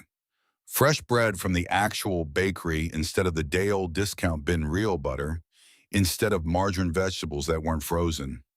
A small bouquet of flowers that probably cost more than Diane spent on groceries in a week. And Diane eventually relented on everything except the meat he'd brought, which she put in the freezer for another day because she'd already started the pot roast that morning. The flowers, real flowers, not the half-dead ones from the grocery store cooler, she put in a water glass because she didn't own a vase, had never owned a vase, had never had occasion to need one. They ate at the small kitchen table that was really meant for 2 people, but squeezed 3 if nobody minded elbows touching. Pot roast and potatoes and carrots. Simple food that Diane had learned to make stretch when money was tight. She'd use the cheap cuts of meat that took hours to cook, but came out tender. If you did it right, added onions and garlic because they made everything taste better. Served it with bread to fill stomachs when the portions were small. Rose talked nonstop the way 8-year-olds do when they're excited and comfortable. About school and Mrs. Patterson and the 7 books she'd checked out this week, including one about female pilots in World War II that was so good she'd read it twice already. About her friend Jenny, who could finally do a cartwheel after practicing all year. About Marcus, who had tried to steal her lunch again, but this time she just offered to share it with him, and he'd been so confused he'd given it back and walked away. Reaper listened, really listened, giving Rose his full attention in a way that made her feel important, valued, heard. Asked follow-up questions that showed he was tracking. What happened to the women pilots after the war? Can you do a cartwheel? Why do you think Marcus tries to steal your lunch? Rose answered everything enthusiastically, her hands gesturing as she talked, her face animated. The pilots weren't allowed to fly anymore, which was really unfair because they were good at it. No, she couldn't do a cartwheel, but she was working on it. Maybe Marcus was hungry and didn't have lunch money and was too embarrassed to say so. That's very perceptive, Reaper said. You're probably right. Sometimes people do mean things because they're hurting and don't know how to ask for help. Like you, Rose said, with the brutal honesty of childhood that hasn't learned to soften hard truths. You were hurt and you told me to run away, but you were really asking for help. Reaper was quiet for a moment. Yeah, I guess I was. After dinner, Rose pulled out her homework. Math again, those impossible fractions that never made sense no matter how many times Mrs. Chen explained them. She spread her worksheet across the table, pushing plates aside, chewing on her pencil in frustration. Reaper looked at the problems. Want help? You know math used to. Before. Before what? Before I made different choices. He helped Rose work through the problems, explaining fractions in a way that finally clicked. If you have a pizza cut into 8 slices and you eat 3, you've eaten 3/8 of the pizza. If your friend eats 2 slices, that's 2/8. Together you've eaten 5/8. See, it's just parts of a whole. You can add the tops as long as the bottoms are the same. Rose's face lit up with understanding, the kind of sudden clarity that feels like magic. Oh, the bottom number tells you how many pieces there are total, and the top number tells you how many you're talking about. Exactly. Why didn't Mrs. Chen just say that? Sometimes adults forget how to explain things simply. We get too used to the complicated way.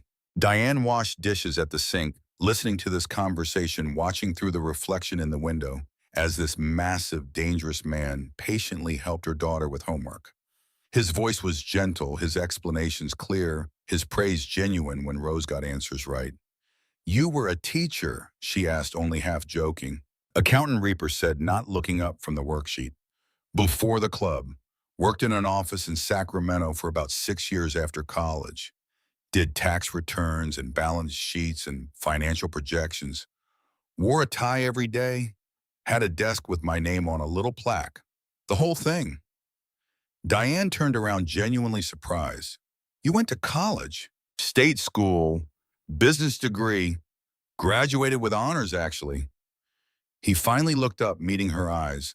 I wasn't always this, wasn't born into the club. Made a choice to join when I was 26. Sometimes I think it was the right choice. Most of the time I know it wasn't. What happened? What made you choose this over that? Reaper was quiet for a long moment, and his hands still on Rose's worksheet, but his mind clearly elsewhere. Got tired of it, the fluorescent lights, the cubicle, the feeling like I was wasting my life doing something that didn't matter, making rich people richer while I counted their money for them. He paused, met some guys who rode motorcycles, started riding with them on weekends, then more than weekends. Then I quit my job and never went back. Thought I was choosing freedom. Turns out I was choosing something else entirely. Do you regret it some days? Most days, maybe. Reaper looked at Rose, her dark head bent over her homework, tongue stuck out slightly, in concentration as she worked through another problem. But if I hadn't made those choices, I wouldn't have been on that road. Wouldn't have met her. So maybe everything happens the way it's supposed to. That's a convenient philosophy, Diane said, but there was no judgment in her voice. Just observation. Yeah, Reaper agreed. It is. The evening ended early, around 7:30, because Rose had school in the morning, and Reaper's leg was clearly hurting from sitting in one position too long. He thanked them both, shook Diane's hand with surprising gentleness for someone his size, and hugged Rose goodbye. See you next Sunday, Rose asked, hopeful. If your mom says yes, Diane nodded. Next Sunday. The weeks that followed developed a rhythm, a pattern that slowly became normal, became expected, became something they all looked forward to. Sunday dinners every week without fail. Reaper would arrive at 5:30, always bringing something small that Diane would protest and then accept. Flowers most weeks, sometimes bread from the bakery. Once a children's book about a girl who became a doctor that made Rose's eyes light up like Christmas morning. He never wore his vest to their apartment, never mentioned the club unless asked, never let his world bleed into theirs more than necessary. He was just a man trying to figure out how to be present, how to show up, how to be worth the second chance an 8-year-old girl had given him. One Sunday in November, after Rose had gone to bed tucked in at 8:30, with her library books and permission to read for half an hour before lights out, Reaper helped Diane with dishes. They worked in comfortable silence that had developed over weeks of these dinners, her washing him drying with a dish towel that had cartoon cats on it and was fraying at the edges. I called my daughter, Reaper said suddenly, breaking the comfortable quiet. Diane's hands stilled in the soapy water. What did she say? She hung up.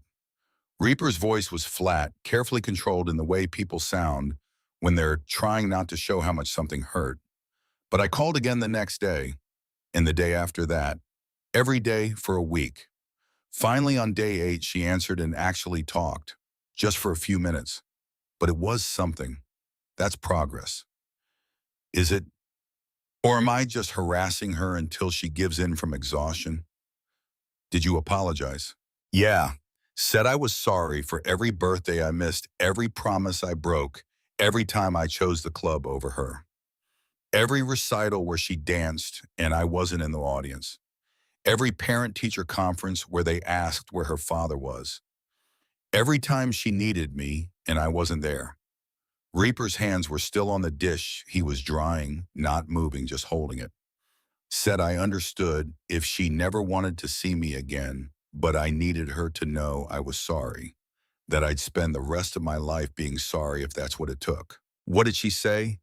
Said she'd think about it, then hung up. Diane dried her hands on a towel, turned to face him. Rose told me what you said, on the road, about having a daughter, about how you weren't there for her. I wasn't. I was a terrible father. I'm a terrible father, but you're trying now. That counts for something, does it? Reaper's blue eyes were troubled. Trying now doesn't fix what I broke then. Doesn't give her back the childhood I stole from her by being absent. No, Diane agreed. It doesn't. But it's better than not trying, better than letting 3 years turn into 4, then 5, then forever. Better than her growing up thinking you didn't care enough to even try. Rose said I should just keep saying sorry. That sorry fixes almost everything if you mean it. Out of the mouths of babes. She's a smart kid. You raised her well. I'm trying, Diane said, leaning against the counter, crossing her arms. Same as you're trying with your daughter. That's all any of us can do. Try. Show up. Keep saying sorry until maybe it starts to mean something. Reaper nodded slowly. You know what Rose does? She writes things down, things I say about Harper. That's my daughter's name, Harper. Rose writes it all in a notebook.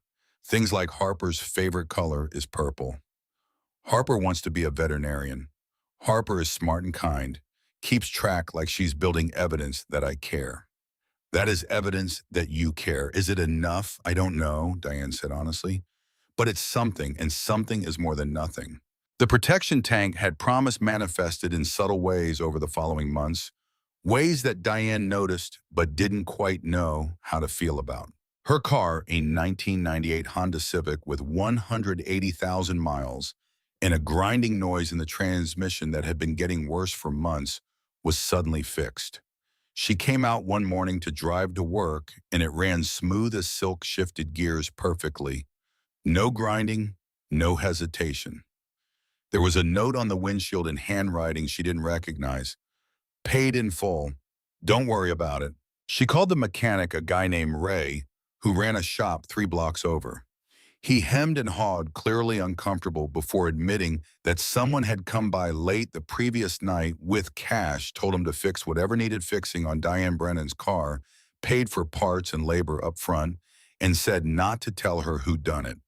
But Diane knew. She didn't know whether to be grateful or angry. Settled on both. The grocery gift cards started appearing in her mailbox 2 weeks later. $50 Visa gift cards that could be used anywhere, no explanation, no note, just appearing every other Tuesday like clockwork. Diane tried to refuse the first one, even threw it away in a moment of pride and independence, but then Rose needed new shoes because she'd grown half a size and winter clothes because California did get cold sometimes, and the electric bill came and pride was expensive. She kept the cards after that, used them. Told herself it was temporary just until she got ahead a little, just until she could afford to refuse help. That day never quite came. The landlord, Mr. Kowalski, a man in his 60s who owned 4 buildings in this part of town and had been threatening to raise the rent for months because property taxes were going up and insurance was going up and everything was going up, suddenly decided the current amount was just fine, actually no increase necessary. When Diane pressed him on it, went to his office, prepared to argue about the increase she'd been expecting, he got uncomfortable, shifted in his chair, wouldn't quite meet her eyes, muttered something about wanting to keep good tenants, about not wanting any trouble. Trouble, Diane realized, meant 89 motorcycles parked outside his building.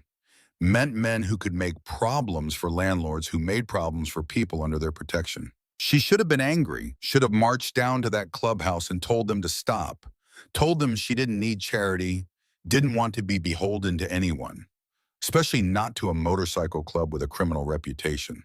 But she was a single mother working 2 jobs, and the help meant she could cut back to 1 job. Meant she could work just the hotel during the day, be home when Rose got back from school, help with homework, make dinner instead of relying on microwave leftovers.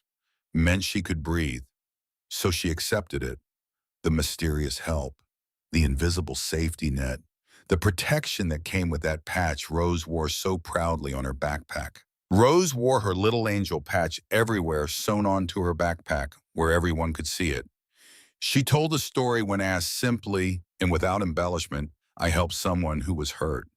They wanted to say thank you." Most kids thought it was cool. Some asked questions. Was it scary? Did you think he was going to die? Have you seen them since? Rose answered honestly but without drama. Yes, it was scary. Yes, I thought he might die. Yes, I see him every Sunday for dinner. But some parents were less enthusiastic. Diane fielded phone calls from concerned mothers who didn't want their children associating with anyone connected to a motorcycle gang. She was polite but firm, using the voice she'd developed from years of dealing with difficult customers. My daughter saved a man's life. If you have a problem with compassion and basic human decency, perhaps your child shouldn't play with mine. It didn't win her friends among the other parents, but it established a boundary. Rose was under protection, and that protection extended in all directions. In December, Reaper asked permission to take Rose out for ice cream. Just the 2 of them, if that's okay. There's something I want to talk to her about. Diane hesitated. This was a line they hadn't crossed yet. Time alone with her daughter and a man she had known for less than 3 months. A Hell's Angel, the president of a motorcycle club, a man who had admitted to doing things he wasn't proud of. But she looked at Rose's excited face bouncing on her toes at the prospect of special time with Reaper. Looked at Reaper's careful, respectful expression, the way he waited for permission instead of assuming it, the way he'd shown up every single Sunday without fail, the way he'd kept every promise he'd made. 1 hour, she said, you bring her right back.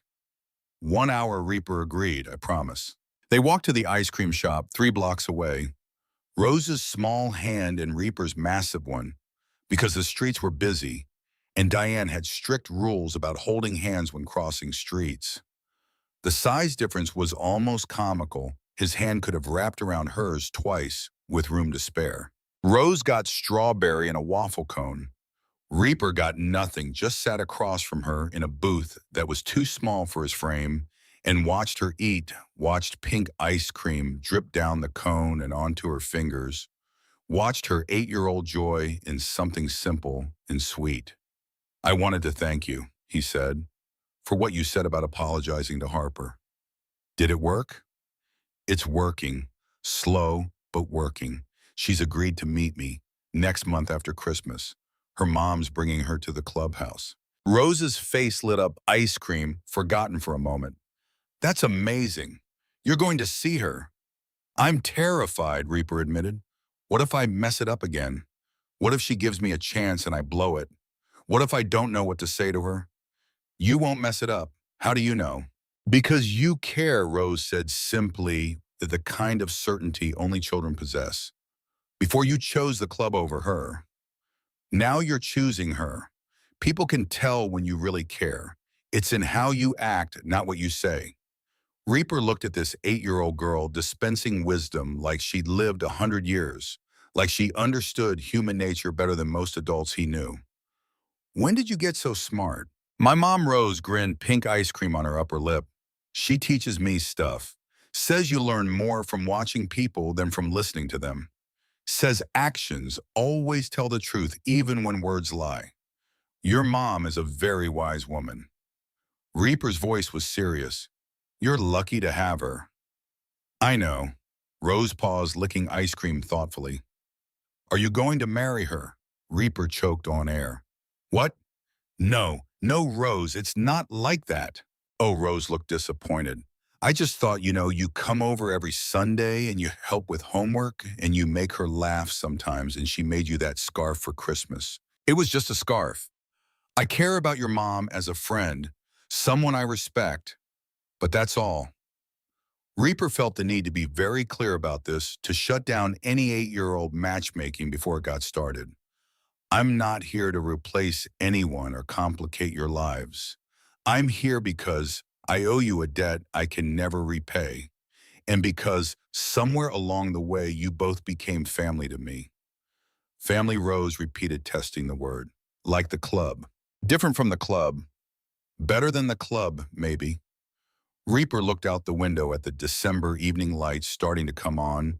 In shop windows, people hurrying past with shopping bags full of Christmas presents. The club is bound by loyalty and code and sometimes by fear. This, he gestured between them, this is bound by choice. We choose to care about each other, not because we have to, but because we want to. Rose nodded like this made perfect sense. I choose you too. Those 4 words did something to Reaper's carefully guarded heart. Made it crack open a little wider, let in a little more light than he was used to carrying. They walked back to the apartment in comfortable silence. Rose's hands sticky from ice cream in his, and Reaper delivered her exactly 57 minutes after they'd left. 3 minutes early because he'd promised an hour and wasn't about to test Diane's trust. Christmas came, and with it, the kind of modest celebration Diane and Rose were used to. A small tree from the lot that sold them half price on Christmas Eve because they wouldn't keep until tomorrow. Presents wrapped in newspaper comics because wrapping paper was expensive. A chicken from the deli instead of a turkey because turkeys cost $40, and that was groceries for a week. Christmas morning at 7 a.m. there was a knock on the door. Tank stood there with 4 large boxes all wrapped in actual wrapping paper, expensive-looking stuff, with Santa and snowflakes.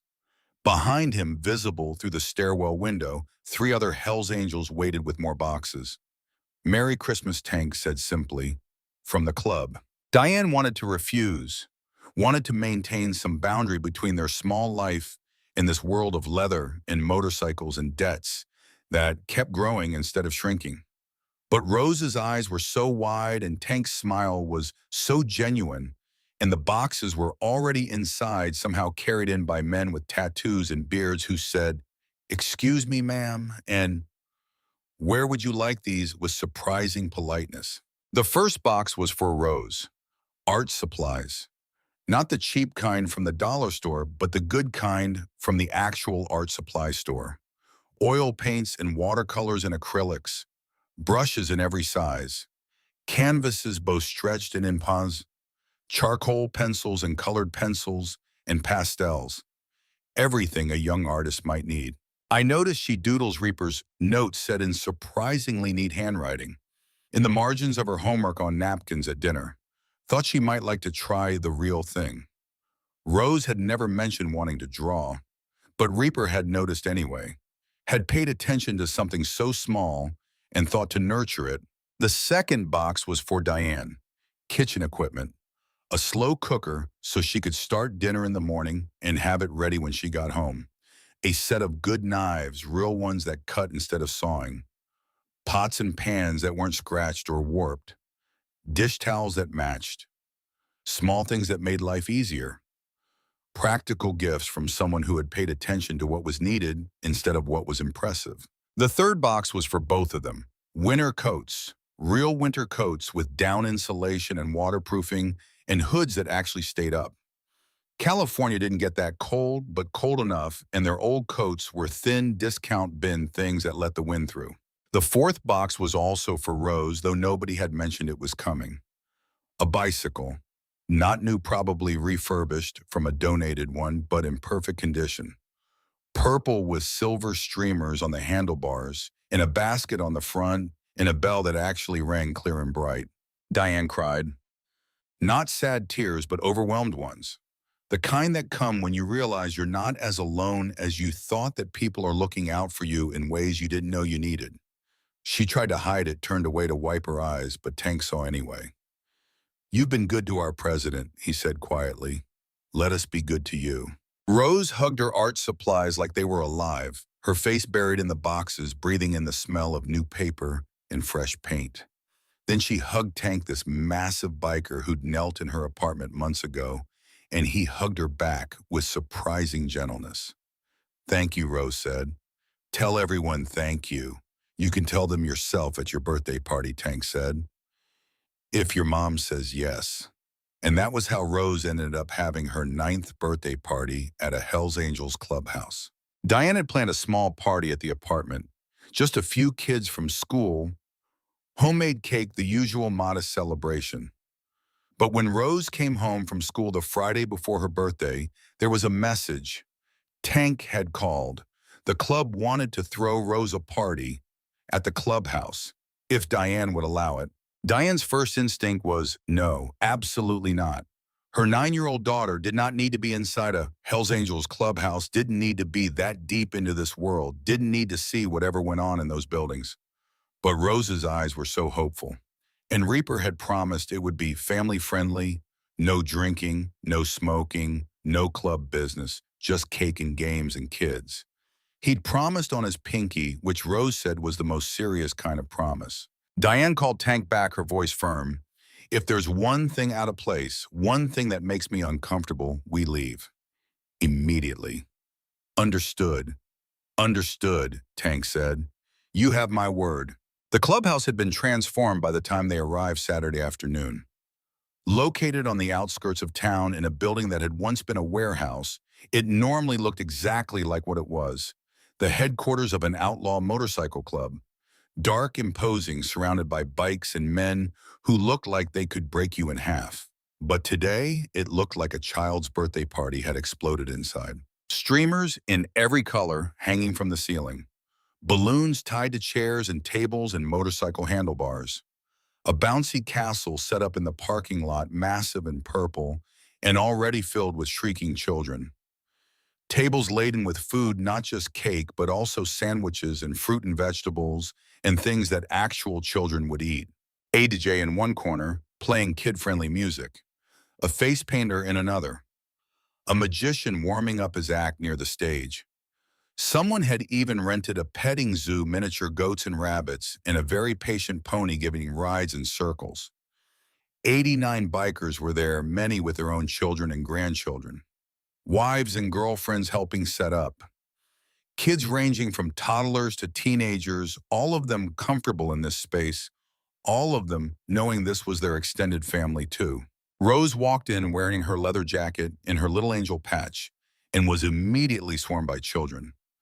Biker kids who knew what it meant to be part of this world, who understood loyalty and protection and chosen family in ways civilian kids never would. Diane stood near the door, ready to grab Rose and run if needed. But then she saw Tank organizing relay races with surprising patience. Saw Reaper setting up a craft table with the art supplies he'd given Rose for Christmas. Saw these supposedly dangerous men playing gently with children, their own and others. Saw their faces transform from hard and intimidating to soft and loving when a toddler asked to be picked up or a kid showed them a picture they'd drawn. A woman approached her, tall, probably in her 50s, with kind eyes and weathered hands. "I'm Sarah, Tank's wife." Diane shook her hand, trying to reconcile this normal-looking woman with the vice president of a motorcycle club. "This is overwhelming." Sarah laughed, warm and genuine. "I know. My first club event, I was terrified. Thought I was walking into a gang headquarters. Took me months to understand what this really is." "What is it?" "Family," Sarah said simply. "These men, they've made choices, done things they're not proud of, lived lives that put them on the wrong side of the law sometimes. But they have a code, and that code says you take care of your own. Your daughter, she's one of ours now, saved our president's life. That makes her family. I'm still not sure how I feel about that." "Fair enough," Sarah gestured around the room. "But look at them.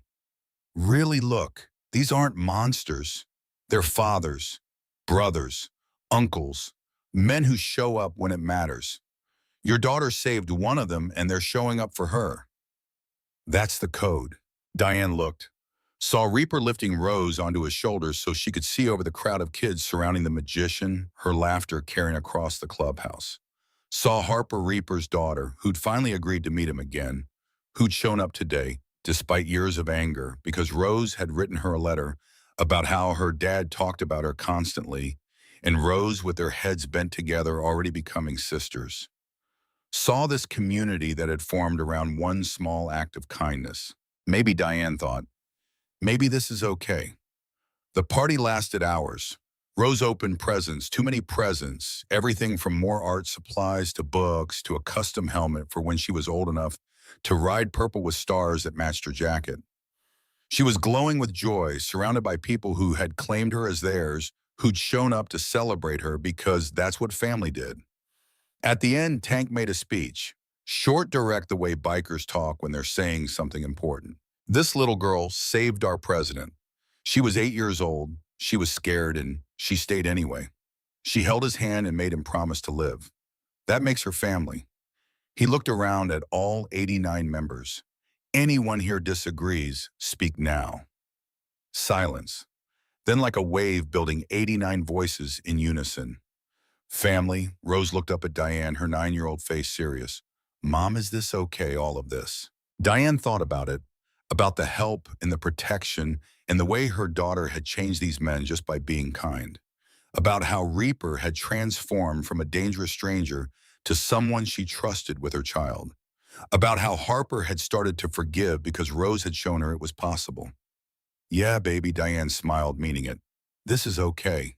The years that followed were not perfect, but they were good, better than good.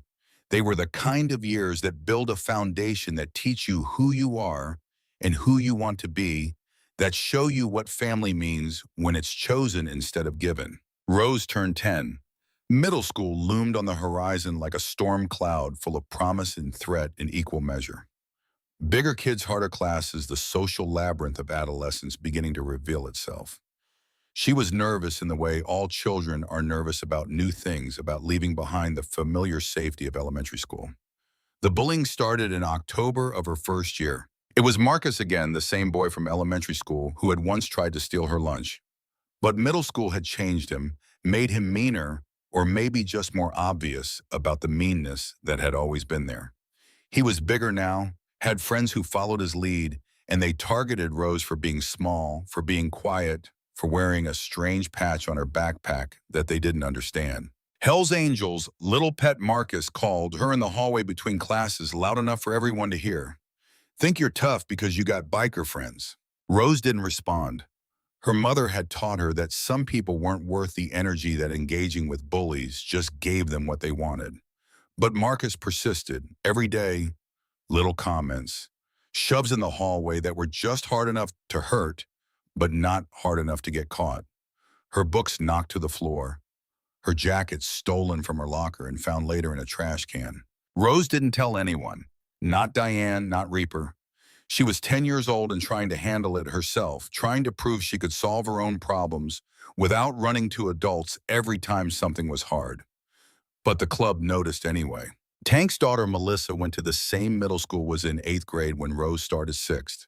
She saw what was happening, saw Marcus shove Rose hard enough that she fell, saw him laughing while Rose picked up her scattered books. Melissa didn't intervene directly. That would have made things worse for Rose, would have marked her as someone who needed protection. But she told her father that night over dinner. Tank told Reaper, and Reaper, who had promised to protect Rose, made a phone call. 2 weeks later, Marcus's family moved, transferred to another district. Something about his father getting a job offer in Sacramento, too good to pass up, had to relocate immediately, house already on the market. Rose heard about it from another student on a Tuesday morning. Came home that day and found Reaper at the Sunday dinner table, even though it was Tuesday, helping Diane prepare vegetables for a stew. "Did you do something?" Rose asked him directly. Her backpack still on, still in her jacket, her 10-year-old face serious. Reaper looked at her, his blue eyes steady. "Someone was hurting you. That's not acceptable. I didn't ask you to fix it." "No, you didn't. But the patch you wear means something. It means you're protected. That protection doesn't stop just because you don't ask for it." Rose thought about this. Part of her was grateful the bullying had been wearing her down, making her dread school, making her stomach hurt every morning. But part of her felt like something had been taken from her. The chance to solve it herself, the opportunity to prove she could handle her own problems. "I appreciate it," she said finally carefully. "But next time, can you ask me first before you fix things? Can we talk about it?" Reaper considered this. It went against every instinct he had, every code the club lived by. You protected your own, no questions asked, no permission needed. That was the rule. But this was Rose, and Rose was teaching him different rules, better rules maybe. "Okay," he agreed. "Next time we talk first. I'll tell you what I'm planning to do and we'll decide together. Deal?" Deal. It was a small moment, easily overlooked. But it was important. It was Reaper learning to step back to give Rose agency to protect without controlling. It was Rose learning to set boundaries even with people who cared about her. It was both of them growing. At 11, Rose discovered that Diane was sick. Nothing life-threatening, the doctor said after tests and scans and careful examinations. But Diane needed surgery, her appendix inflamed and dangerous on the verge of rupturing. The surgery was scheduled for the second week of November. Recovery would take 6 weeks, maybe 8.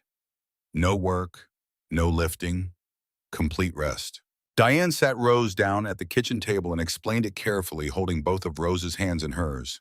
"I'll be fine, baby. It's routine. They do this surgery 100 times a day. But I won't be able to work for a while, so things will be tight. We'll figure it out." Rose nodded, trying to be brave, trying to be the strong daughter her mother needed. But she was scared. What if something went wrong during surgery? What if they couldn't pay the bills during the months Diane couldn't work? What if her mother didn't come home from the hospital? Reaper found out the day before the surgery. He showed up at their door on a Tuesday evening, not for Sunday dinner, but because Tank had heard something from someone who knew someone who worked at the hospital. "I heard," he said to Diane when she opened the door, "about the surgery." Diane's jaw tightened, her arms crossing over her chest in a defensive posture. "I don't need charity. It's not charity. It's family." Reaper's voice was firm but not aggressive. "The bills will be paid. There'll be a nurse who comes daily to check on you. Groceries will be delivered. You focus on healing. That's all you need to worry about." "I can't accept that." "Yes, you can. And you will." Reaper stepped closer, not threatening but intense. "Because Rose needs you healthy, not stressed about money while you're trying to recover. Because you've been working yourself to death for years, and you deserve someone looking out for you for once. Because that's what family does." Diane wanted to argue, wanted to maintain her independence, her pride, her sense of self-reliance that had gotten her through 8 years of single motherhood. But she was tired and scared, and the surgery was tomorrow. And Reaper's eyes were so certain, so steady, so absolutely sure that this was going to happen, whether she agreed or not. "Okay," she said quietly, her defenses crumbling. "Okay, thank you." The surgery went well. Diane came home 2 days later, weak but alive, moving carefully because the incisions hurt and laughing made them hurt worse. And just as Reaper had promised, help materialized like magic. A nurse named Margaret visited every day. Older woman, experienced and kind, who changed bandages and checked vitals and made sure Diane was healing properly. Asked questions about pain levels and medication and whether Diane was getting enough rest. Never mentioned who was paying her, just showed up every morning at 9 and stayed for an hour. Groceries appeared on the doorstep every Monday and Thursday. Not cheap groceries, but good ones. Fresh vegetables, quality meat, bread from the actual bakery milk that wasn't about to expire. Enough food to feed them well without worrying about cost. The bills, when Diane finally worked up the courage to open them weeks later, were all marked paid in full: hospital, surgeon, anesthesiologist. Every single one paid before she'd even seen the invoice. Rose watched all of this and understood something fundamental about what family meant. It wasn't just showing up for Sunday dinners.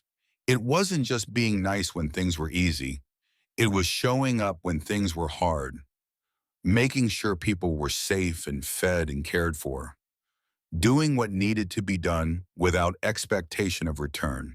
During those weeks of Diane's recovery, Reaper came by every evening after his club business.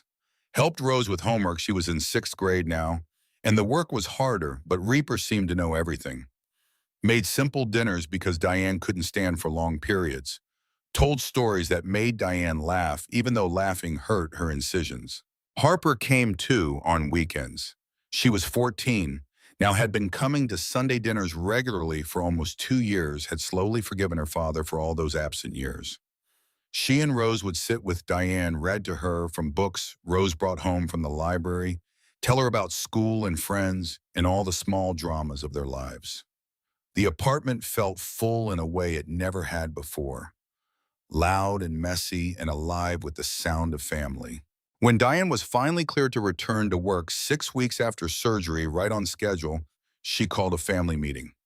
Sat Rose, Reaper, and Harper down at the kitchen table that now felt too small for 4 people, but they squeezed anyway. "I need to say something," she began, her voice thick with emotion she wasn't trying to hide. "These past weeks, you all showed up for us in ways I never expected, ways I never thought I deserved. And I've been thinking about what that means, about what we are to each other." She looked at Reaper, her eyes meeting his directly. "You asked me once if Rose and I were alone. We're not anymore. And I wanted you to know that I see what you've done, how you've changed, how you've built something here that's real and good, how you show up every single week without fail, how you've loved my daughter like she was your own, how you brought Harper back into your life because Rose showed you it was possible." Reaper's eyes were bright, suspiciously so, but he didn't look away. "I don't deserve that kind of credit." "Maybe not," Diane agreed, "but you're getting it anyway, because showing up is 90% of everything. And you show up." Rose hugged her mother. Harper wiped her eyes. Reaper sat very still, absorbing words he had never thought he would hear, words that felt like forgiveness for things he hadn't known he needed forgiven. At 12, Rose announced she wanted to be a trauma surgeon. It happened at Sunday dinner, casual as anything, like she was commenting on the weather. She had been reading a book about emergency medicine more advanced than the ones from elementary school borrowed from the public library, with her new library card that let her access the adult section. "I want to do this," she said, looking up from a particularly graphic description of emergency thoracotomy. "When I grow up, I want to save people who are hurt really badly, people who wouldn't make it without immediate intervention." Reaper looked at her seriously, his fork pausing halfway to his mouth. "You know what that means: blood, guts, people dying on your table no matter what you do, making impossible choices about who lives and who doesn't, working 100-hour weeks during residency, student loan debt that'll take decades to pay off." I know Rose's voice was steady, certain in a way that reminded Reaper of the 8-year-old who'd knelt in his blood and refused to leave. "I'm not scared."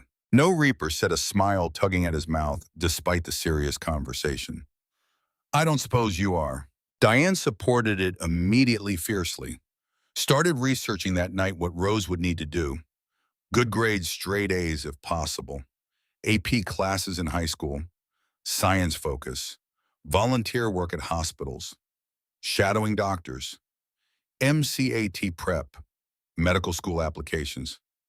It was a long road 10 to 15 years from now until Rose would be an attending trauma surgeon. But Diane had never doubted her daughter's capability.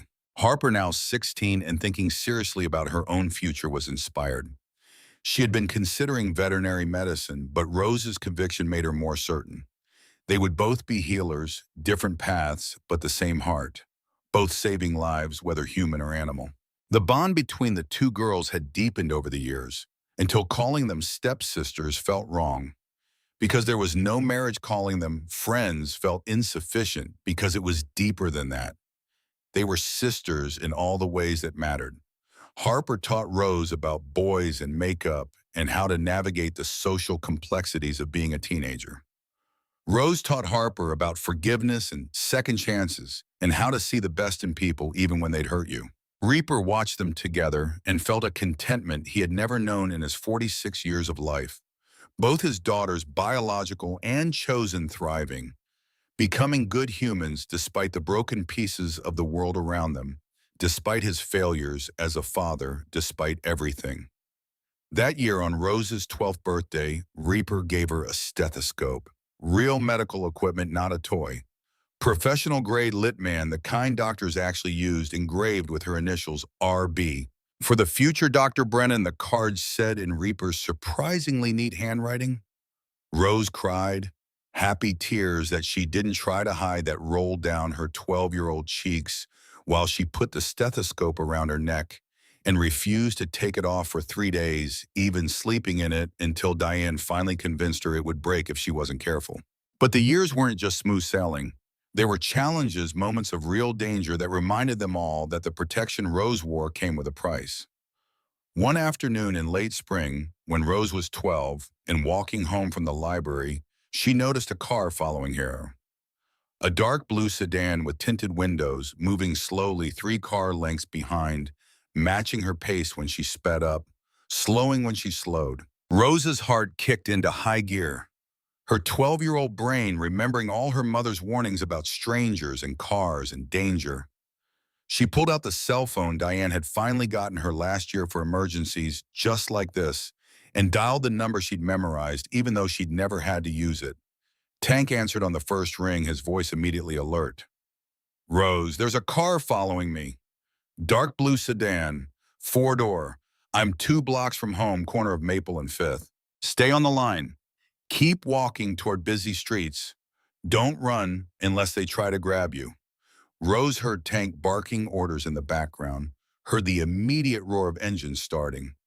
Then his voice again, calm and steady. 3 minutes. We're 3 minutes out. Can you get somewhere public? There's a convenience store on the corner. Go there. Stay inside until we arrive. Rose walked faster, not quite running, but closer, phone pressed to her ear, her other hand clutching her library books like a shield. The sedan slowed but didn't stop.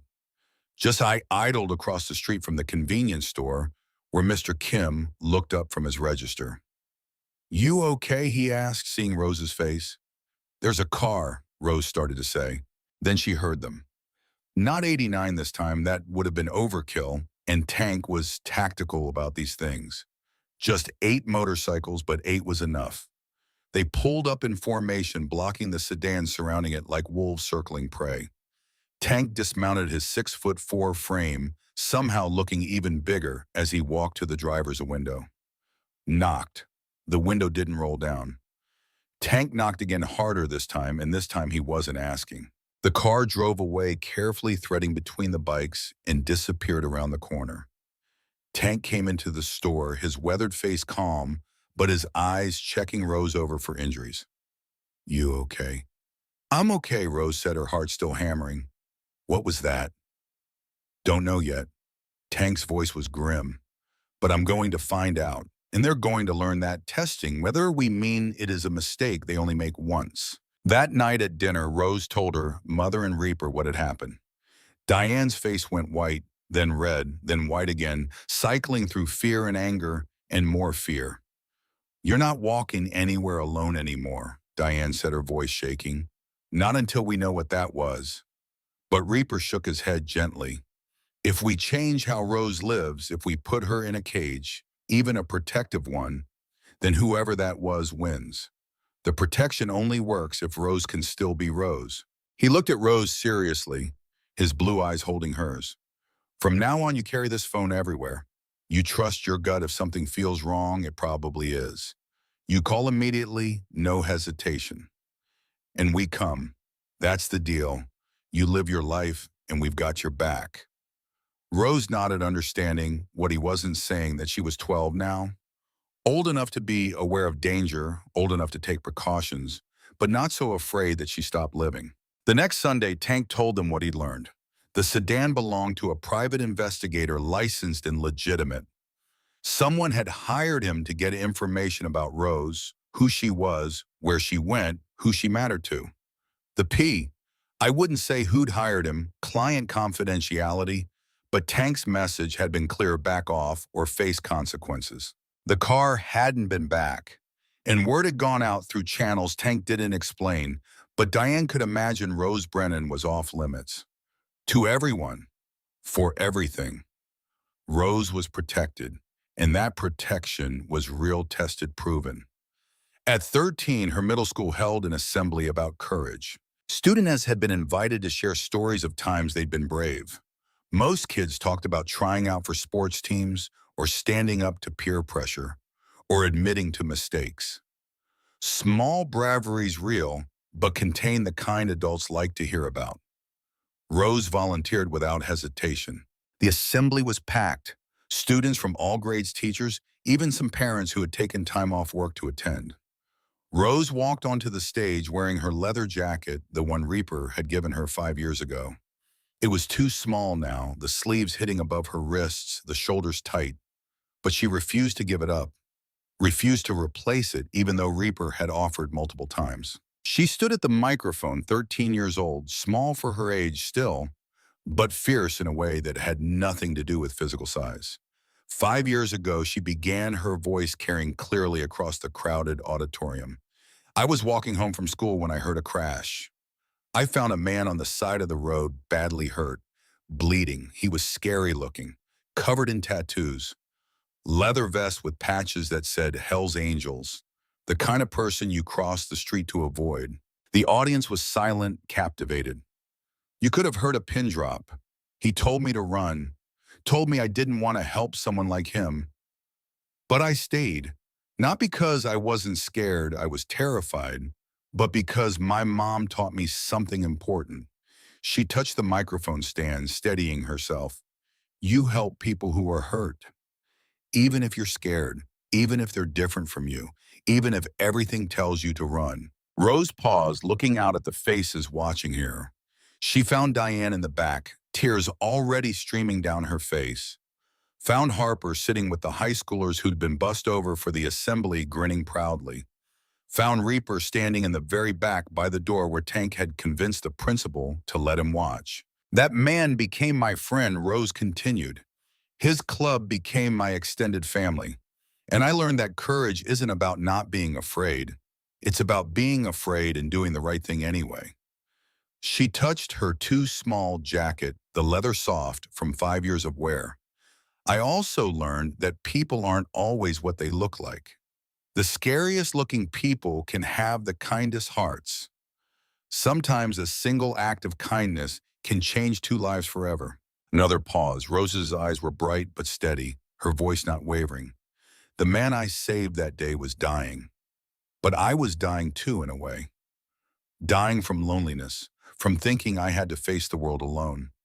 He gave me a family, brothers and sisters who protect me, a father figure who shows up every single week, a tribe who teaches me that loyalty and honor mean something. She looked directly at the principal, who had once questioned whether Rose should associate with Hell's Angels. So when people ask me if I regret helping that man, if I wish I had run away like he told me to, I say no. Because courage led me to family. Fear would have left me alone. The assembly erupted. Standing ovation. Students Rose had never spoken to before were on their feet, clapping, some crying. Teachers who'd been skeptical about the Hells Angels connection were applauding. Even the principal was standing clearly moved despite whatever reservations he'd had. Rose walked off the stage and straight into Diane's arms. "That was beautiful, baby," Diane whispered, holding her tight. "I'm so proud of you. So, so proud." Later outside the auditorium, Rose found Reaper waiting by his motorcycle in the parking lot. He'd been watching from the back, having convinced the principal to let him sneak in by calling in a favor Diane didn't want to know about. "Good speech," he said. "You heard it, principal owed me a favor." Reaper's eyes were suspiciously bright. "You described me as a father figure." "You are," Rose said simply with the directness of 13. "Is that okay?" Reaper couldn't speak for a moment, just nodded, his throat tight with emotion he hadn't expected to feel. "Yeah," he finally managed. "Yeah, that's more than okay. I have something for you." He reached into a saddlebag and pulled out a helmet, purple with stars painted on it, custom, done exactly like the jacket she'd ruined 5 years ago, saving his life. "Your mom finally said yes. One ride, just around the block. She'll be watching from her car, ready to call 911 if anything goes wrong." But still, he held out the helmet. Ready Rose's face lit up like sunrise, like Christmas morning, like every good thing happening at once. "Really, really, get on." She climbed onto the back of the Harley, secured the helmet with shaking hands, wrapped her arms around Reaper's waist. The engine roared to life beneath them, that deep rumble that had once sounded like thunder and threat, but now sounded like home. "Ready?" he asked. "Ready." They pulled onto the street, passing Diane's car, where she watched with her phone in hand, ready to intervene if needed, but smiling despite her worry. Rose waved. Diane waved back. The ride was short, just around the block, exactly as promised, Reaper keeping his speed careful and controlled. But to Rose it felt like flying. The wind in her face, the rumble of the engine, the sense of freedom and power and absolute trust. When they returned, she was glowing, her face flushed and happy, her eyes bright. "That was amazing," she breathed. "When you turn 18, I'll teach you to ride your own," Reaper promised. "If you still want to, I'll want to. I'll always want to." They sat on the curb together, Rose still wearing her helmet because she didn't want to take it off yet. Reaper watching the California sunset paint the hills gold the way it had that October afternoon 5 years ago. "You know what I think about sometimes?" Rose asked. "What?" "What if I hadn't taken the long way home that day? What if I had walked on the other side of the road or left school 5 minutes earlier or later? We never would have met. I'd probably be dead," Reaper said simply without drama. "And you'd be normal." Rose finished the thought for him, and normal would be boring. Reaper looked at her, this 13-year-old who'd saved his life and changed it and given him back his daughter and shown him what family could be when it was built on choice instead of obligation. "You were never going to be normal, Rose Brennan. You were born to be extraordinary. I was just lucky enough to be on that road when you proved it." Diane walked over from her car. "Dinner's waiting," she said. "Are you coming?" "Wouldn't miss it," Reaper said.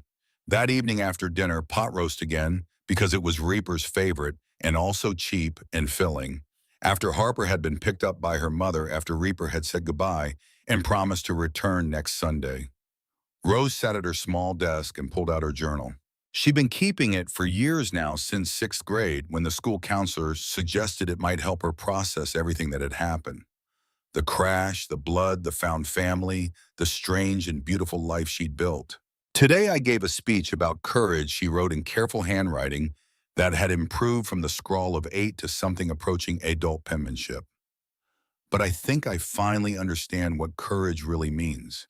It's not just being afraid and doing the right thing anyway. It's about seeing people for who they really are, not who they appear to be. It's about choosing love over fear. It's about building family from strangers." She paused, pen hovering over the page, thinking about everything that had happened since that Thursday in October 5 years ago. "I was 8 years old when I stopped on a road to help a stranger. I was scared and I did it anyway. But he helped me too. He showed me that everyone deserves kindness, that second chances are real, that family is what you make it. Rose looked at the photo on her desk. Her Diane Reaper and Harper at her ninth birthday party at the clubhouse, all four of them laughing at something Tank had said. Family in all the ways that mattered. Tomorrow high school started, freshman year, new building, new teachers, new challenges. She was nervous, but ready. She had her family biological and chosen. She had her dream of becoming a trauma surgeon. She had her sense of who she was and who she wanted to be. She closed the journal and walked outside to the small balcony of their apartment. The California sunset painted the sky gold and orange and pink, just like it had that Thursday afternoon 5 years ago on Route 9. Reaper joined her, 2 cups in hand.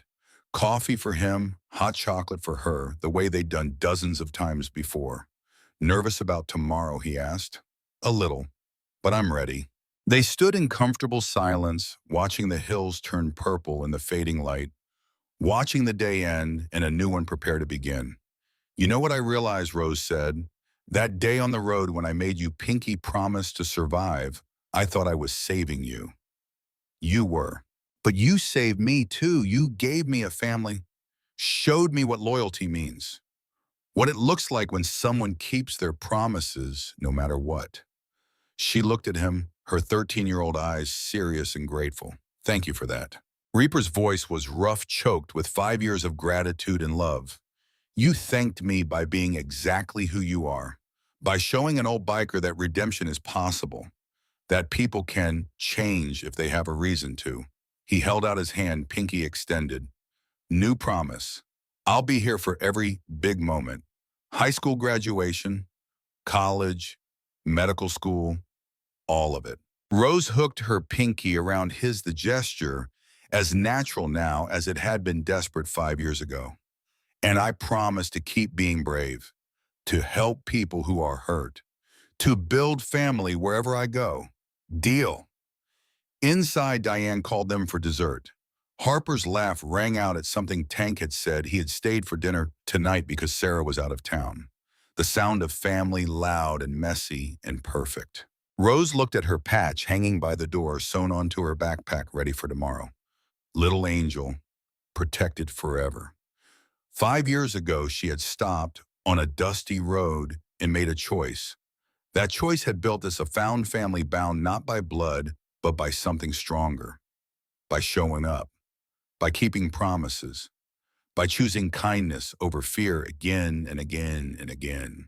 She wasn't 8 anymore. Wasn't that small, scared girl kneeling in the blood of a stranger? She was 13 now, standing on the edge of high school and everything that came after. But the core of who she was hadn't changed. Still someone who saw a person in need and stayed. Still someone who believed in second chances. Still someone who understood that family was what you made it. Somewhere in the distance, she heard motorcycles, 89 of them riding into the California night on whatever business the club had. Her tribe, her family, her proof that one act of courage could ripple through the world in ways you never expected, touching lives and changing them forever. Rose Brennan smiled and went inside to her family. The road ahead was long. High school, college, medical school, residency. Years and years of work before she'd be Dr. Brennan, trauma surgeon, saving lives the way she'd saved Reapers. But she wouldn't walk that road alone. She never had to again. Because 5 years ago, an 8-year-old girl had stopped to help a stranger, and in staying and choosing kindness, when fear would have been easier, in seeing a person instead of a monster, in making a pinky promise and keeping it, she had changed everything. Not just for Reaper, though she'd saved his life and given him back his daughter and shown him what it meant to be part of a real family. Not just for herself, though, she'd gained protection and belonging and people who would show up for her no matter what. But for everyone their story touched. For Diane, who learned to accept help. For Harper, who learned to forgive.